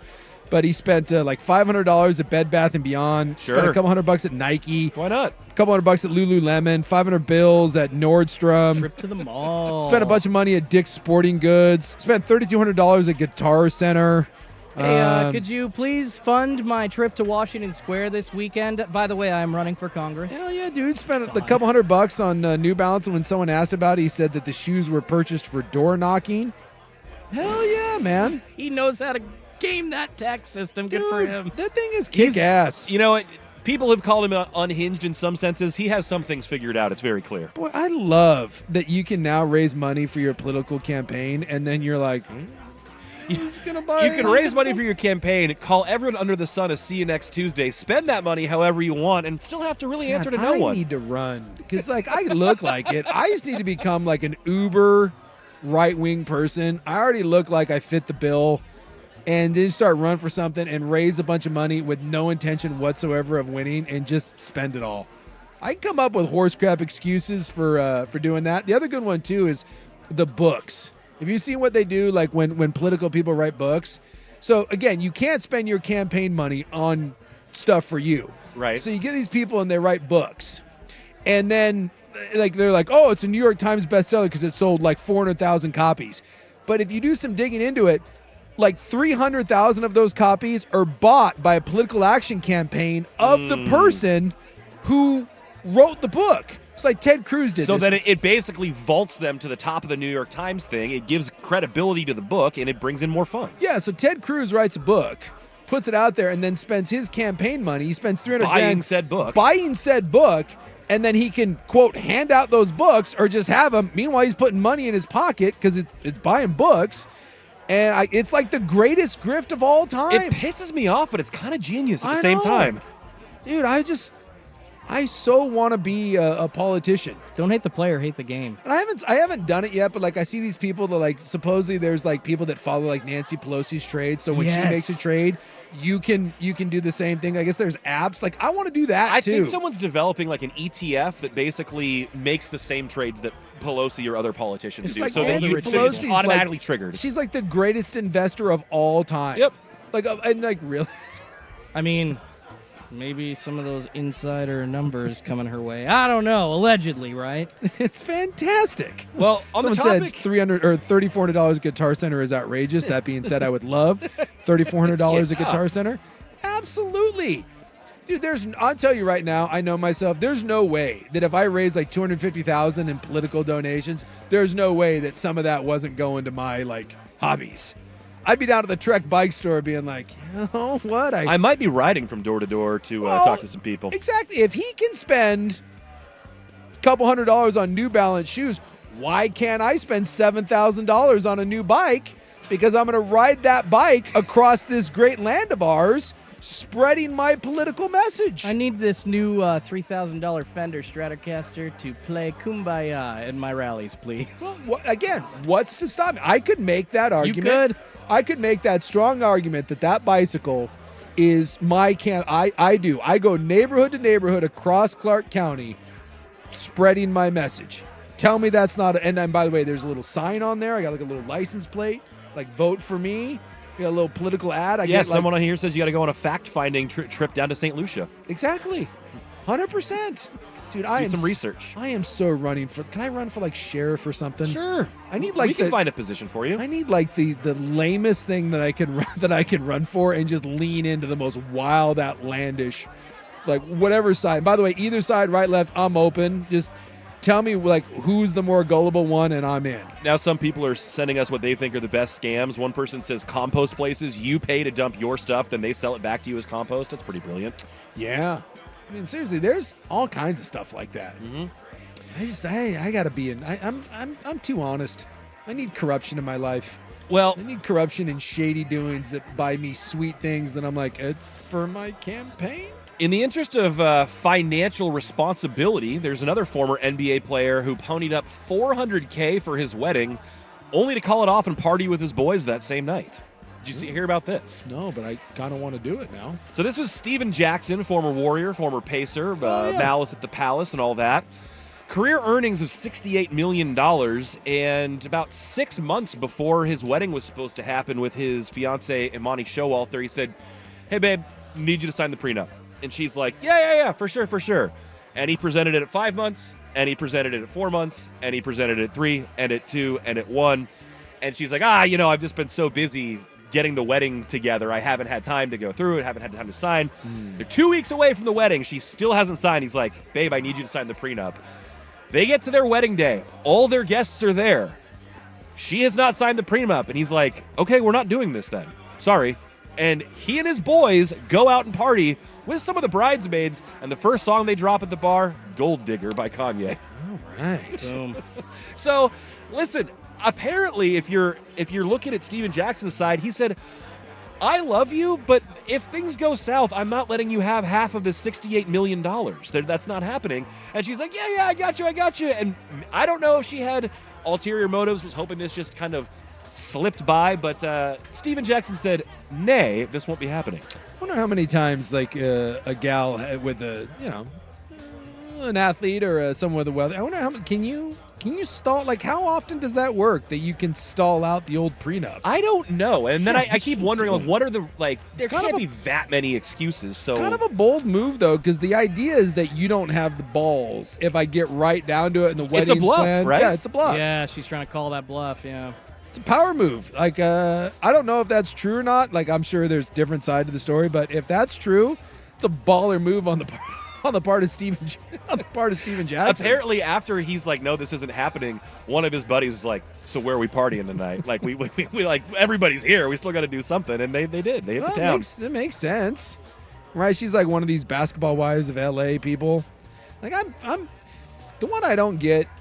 Now, granted, I'm not an NBA player. I'm not an NFL player. I don't have a bunch of, like, hots, like, clamoring to get their hands on the vast Sucanic fortune. Like, that's not a thing. But what fascinates me is, like, these, like, basketball reality shows is these girls all have been with, like, 9 different NBA players. A lot of them share, like, I'm pretty sure Ant Simons and Brandon Ingram now share the same baby mama. Like, what is Ant doing, by the way? He knew! I'm fascinated at this idea. Did it anyway! Like, if you're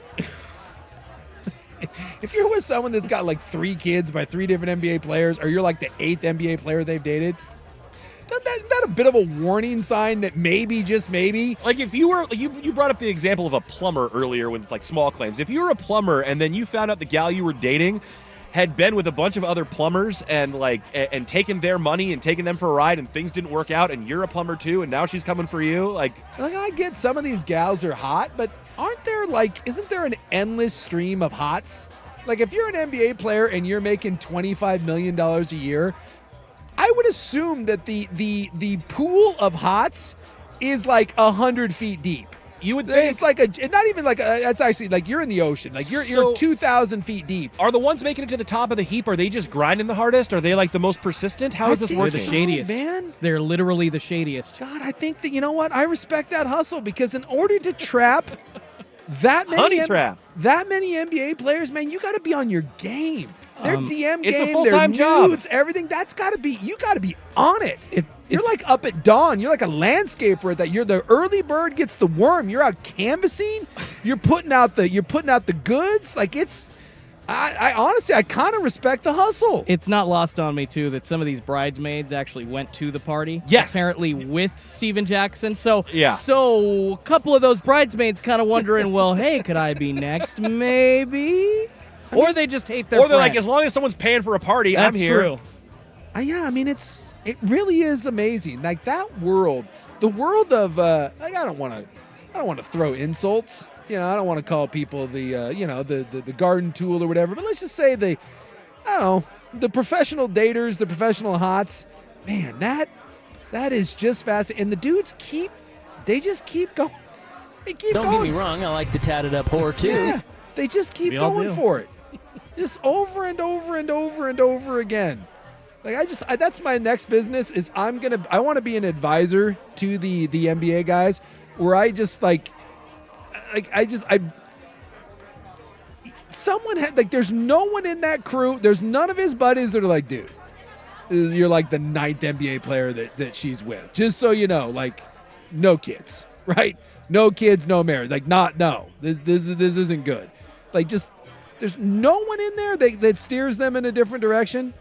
Like, Instagram isn't full of like a million others that haven't been with 30 different NBA players. That's the thing. It's like when you think of all the fish in the sea, the fact that you like keep going back to the small reef in the same spot that all the fish have already been found. Like, there's other parts of the ocean to go ahead and toss your line in. Is the talent that good? There has to be. There are hots everywhere, right? No. I mean, their specific skills. That talent. I don't know.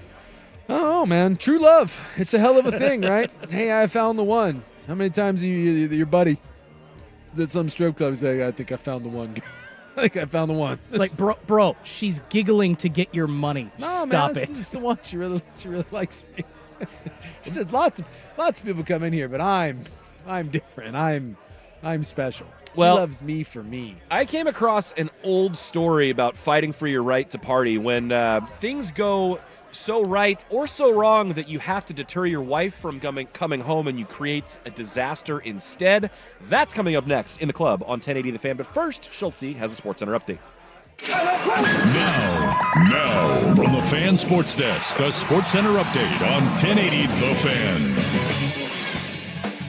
This update is brought to you by Laurelhurst Market Steakhouse and Butcher Shop. Their butchers, all trained chefs, eager to help with cooking advice. Get to know your friendly neighborhood butcher online at laurelhurstmarket.com. First on the Fan, Game 1 of the Western Conference Finals happening right now in Minneapolis between the Mavericks and the Timberwolves. It is at the half. The T-Wolves still lead at 62-59. Kyrie Irving going off in the second quarter, scoring 24 so far to lead the Mavericks, though Ant Edwards and Jaden McDaniels combining for 32 points for Minnesota. Moving on to baseball, the Seattle Mariners going for their third win in a row against the Yankees in New York. Not really going super well, but maybe their fortune's changing in just the past couple of minutes. They were down 5-0, but Cal Raleigh just hit a 3-run bomb. Now 2 outs, top of the 8th. Yankees still lead it, though, over Seattle 5-3. Speaking of baseball in college, the Oregon Ducks losing 4-2 today against the Utah Utes in Pac-12 tournament pool play.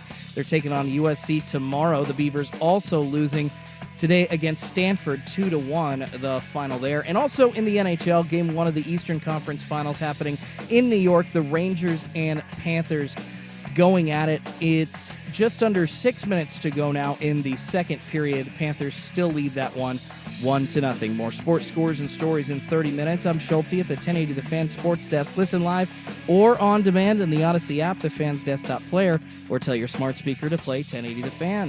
The Fan Merch Locker is now open with shirts from the fan shows and hosts you love. Get yours now at 1080thefan.com.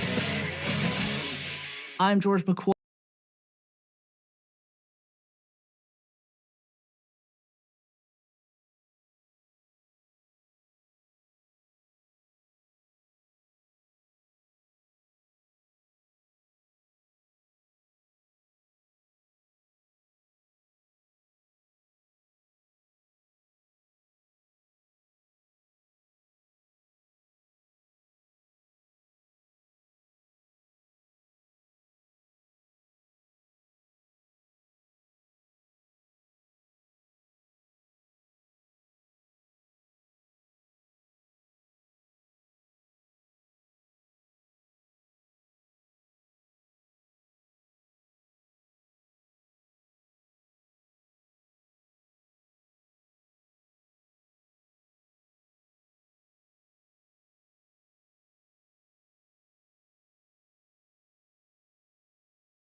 game 1. The Timberwolves up by 3.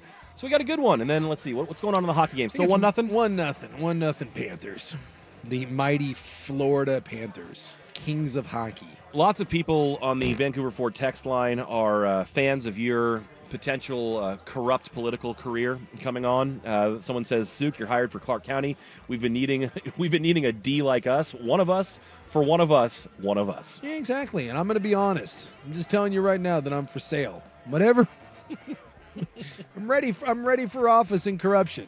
This is why I said I like the idea of like being. You ever see that movie like where there's a corrupt, like town sheriff? Oh yeah. I want to be that guy. Like Red Rock West is a great movie with Nicolas Cage and Laura Flynn Boyle, Dennis Hopper. Great movie from like the mid '90s. Not many people have seen. Give it a whirl. Red Rock West. Great flick.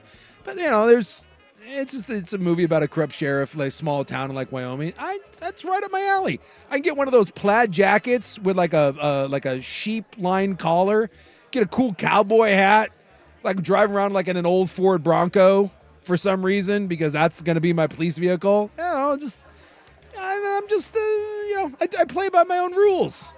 Maybe we run some drugs through the town a little bit, or I'm involved in some shady different things here and there. But the people love me because I'm one of them.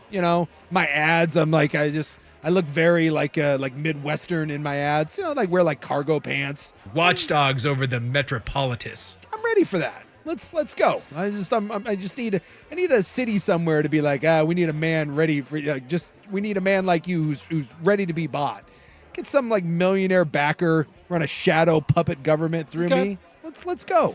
Well, as far as marching to the beat of your own drum or doing things your own way, I came across this story that is almost 30 years old, or a little over 30 years old.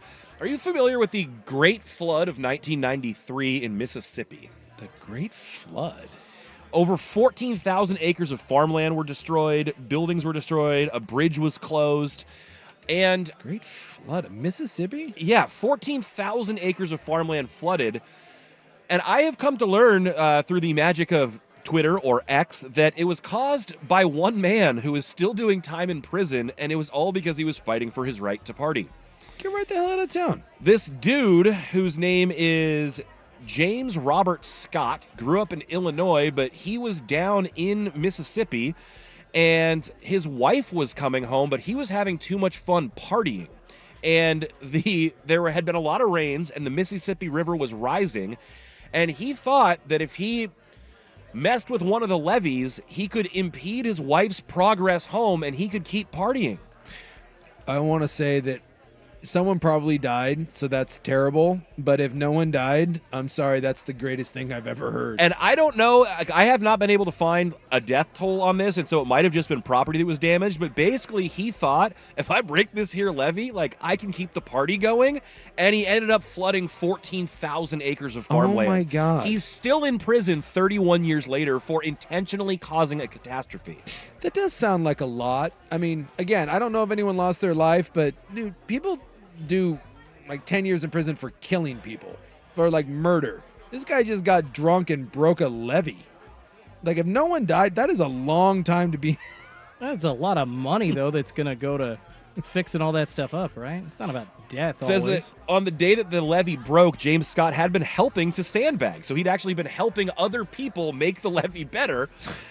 But he was known as a local bad boy, and when he essentially admitted to altering it later, they're like, the cops saw the interview and they're like, we need to talk to you about this, man. Sandbagging son of a bitch. Literal sandbagging son of a bitch. Yeah. And a de-sandbagging son of a bitch. Dude, no one died. He said in one incident, a barge was sucked into the levee and then slammed into a gas station and it blew up. It's like something out of an 80s action movie. Look at your boy here. Oh my God. Yep. The Dahmer glasses, a mustache, and a mullet? Yeah, it was 93 when this happened. Oh my gosh. Kind of reminds me of Kip Kinkle if he had a mullet. My God. Dude, this guy is phenomenal. The idea of yeah, my bitch wife is coming home. She's going to put a stop to this good time. Not if I blow up this levee. Good luck getting home. Just the thought. The thought that goes into that, and then having the wherewithal in your current state to go destroy a levee? I mean, look, I'm not saying what he did was wise, but you gotta. Oh, there's a part of it that definitely wasn't wise. As the story goes, it says that reporters arrived to the scene to report on the beginning flood, and he just so happened to be walking by. He was stopped and asked to give an interview, and he did. So that was his first mistake. He didn't need to, but it said he left to go. He left for a bit to go have a drink, and when he came back, he learned that that he learned the levee had been breached, but it was he himself who had done it. Wow, I mean, I can't believe you. I would never have guessed you get this kind of time in the Huskow for this. Yeah, but holy jeez, yeah. I'm reading about this guy, and I think we should get him on the. Can we do a jailhouse interview with him? Have you ever? That would be primetime history, wouldn't it? You guys have never talked to anyone in jail, have you? Well, no, not that I know of, but I'm assuming at this point he is like, he's calmed down and he's sobered Probably. up. I just would love to hear his thought process. I'm looking here at the interview he gave to the reporter. And by the way, I look at him in prison. He seems like he's always smiling in these photos. Seems like an affable guy. It's like, sorry about it. His wife, Susie, was a waitress on the other side of the river, so by breaking the levee and flooding the bridge out, she would not be able to make it home that night, and he would be free to continue drinking and partying as he pleased. Dude, what? Look, I'm not going to call that guy a hero because what's a hero, but, dude, sometimes there's a place, and sometimes there's a man, and that man was James Scott. And he needed to keep partying. And damn it, his bitch wife was about to put an end to it. And so he had to do something drastic. Hey, man, we've all been there. We've all been there. Weekends, right? Stuff happens. I've never destroyed a levee, but... It's really interesting, though, because you're like, maybe if I just altered this one thing, like, at what point did he go, oh, S? I'm guessing or maybe he didn't, I'm guessing when the barge got sucked in and then blew up a gas station, I'm guessing that's one of those, like, oh, boy. Yeah, jury only took 4 hours to deliberate and convicted him of 10 years to life. You ever have that where you done one thing and then like something else happens? We were in my youth, we were lighting a mailbox on fire and caught a tree. Oh. Yeah, and that was one of those like, and then, of course, you're like, well, we didn't try to burn the tree. And they're like, yeah, but you were trying to burn something, and that led to burning the tree. Yeah, we were lighting we were lighting it, and then like it like went up because we had put too much of what we had sprayed on it, and so it like created like a fireball, and like it went up and it caught the tree on fire, and we were just, and then like the whole tree caught on fire, and we stood there for about 10 seconds, and it was like, oh, and it just ran. I was terrified, absolutely terrified. Like fire truck, the whole deal, and we were just like, I'm guessing like he was at that moment when the gas station blew up. He was like, Oops. I didn't mean for that one. When you flood 14,000. And here's the other kicker. The interview really did him in because it says that during his trial in 94, it was based entirely on circumstantial evidence and there was no physical evidence to tie him to any kind of vandalism that would have caused it. So he basically gave himself up. He ratted himself out. Yeah. Good question. Are they still married or was there a divorce? That is not clear. All I know is that his wife Susie was a waitress on the other side of the river. That's about it. By the way, this is yet another reason why marriage sounds like such a cool thing. This is where I sign up for that. Hey, I got the party gone. My wife's coming home. Gonna have to stop the party. Not anymore. It says that he had previously spent some time in prison before this. Said that once he was released from prison, he met and married his wife, Susie, and landed a job working at Burger King. He was still known to enjoy heavy drinking and partying and was a suspect in several local petty crimes. It's your local bad boy. Jeez Louise, local hooligan James Scott. Man, that is I can't believe I've never heard of that story before. So you can raise a glass to the anti-hero. Yeah, if you've ever wanted to keep partying and have had to stop for various reasons, dude, just dig down deep and ask yourself, what would James Scott do? Next time your buddy's like, dude, I gotta go home, I gotta wake up, my wife's gonna be pissed. You just ask yourself, where is the James Scott in you? Buckley, the next time I ask you after the show, do you want to come get drunk with me at the Timbers game? You're like, I gotta go home to take care of my kid. Reach inside. By the way, that happened like a week ago. That's true. And I was disappointed. What would James Scott say if I said, do you want to go get drunk with the Timbers game? His response wouldn't be, brother! I got to go home to my kids. No. No, it'd be, I got to make sure that we can flood the Willamette River so that my wife can't find me. Maybe next time we just like flatten some tires or something, so she can't come find us.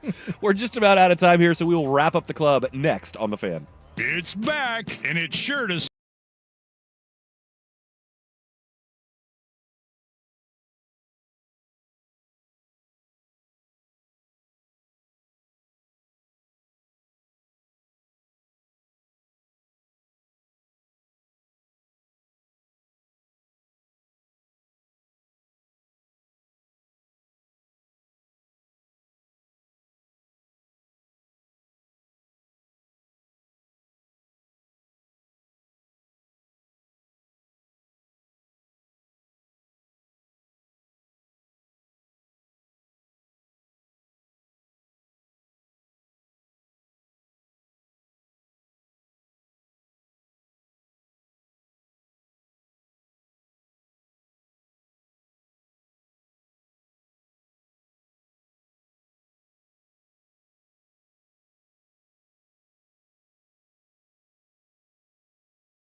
Well, we don't have a lot of time left, but I do have some hot beaver news for you on the way out.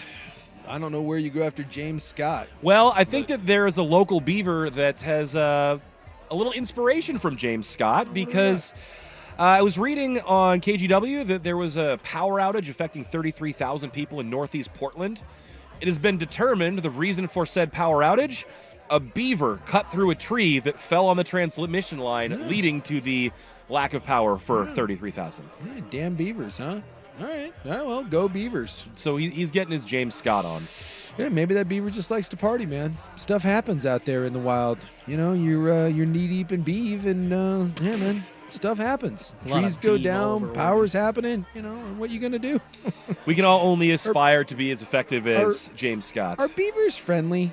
I feel like I would think not, but I don't know. I don't know, because it always seems to me like otters are friendly, but maybe that's just because they're cute. It's another animal I just kind of wish I kind of want to hang out with.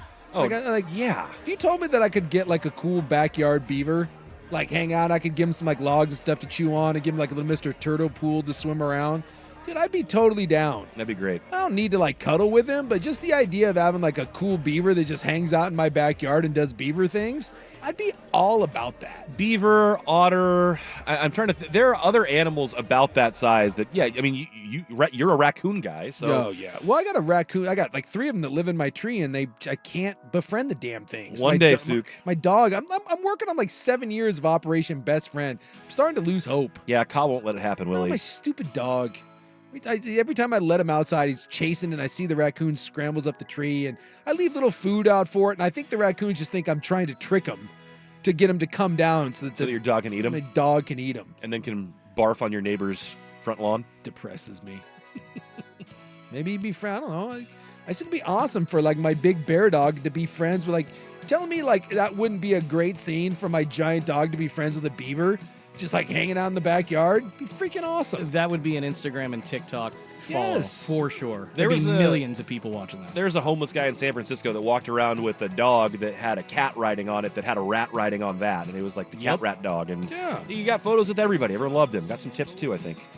All right, that's going to do it for us. Rob's supposed to be back tomorrow on his way back from Salina, Kansas. He should be home by now, we think. We think. Thank you to Sook for having me again on the one chair, and Schultze for doing the heavy lifting behind the glass. We will talk to you again tomorrow on Primetime from 3 to 7. Good night. Red ships of space.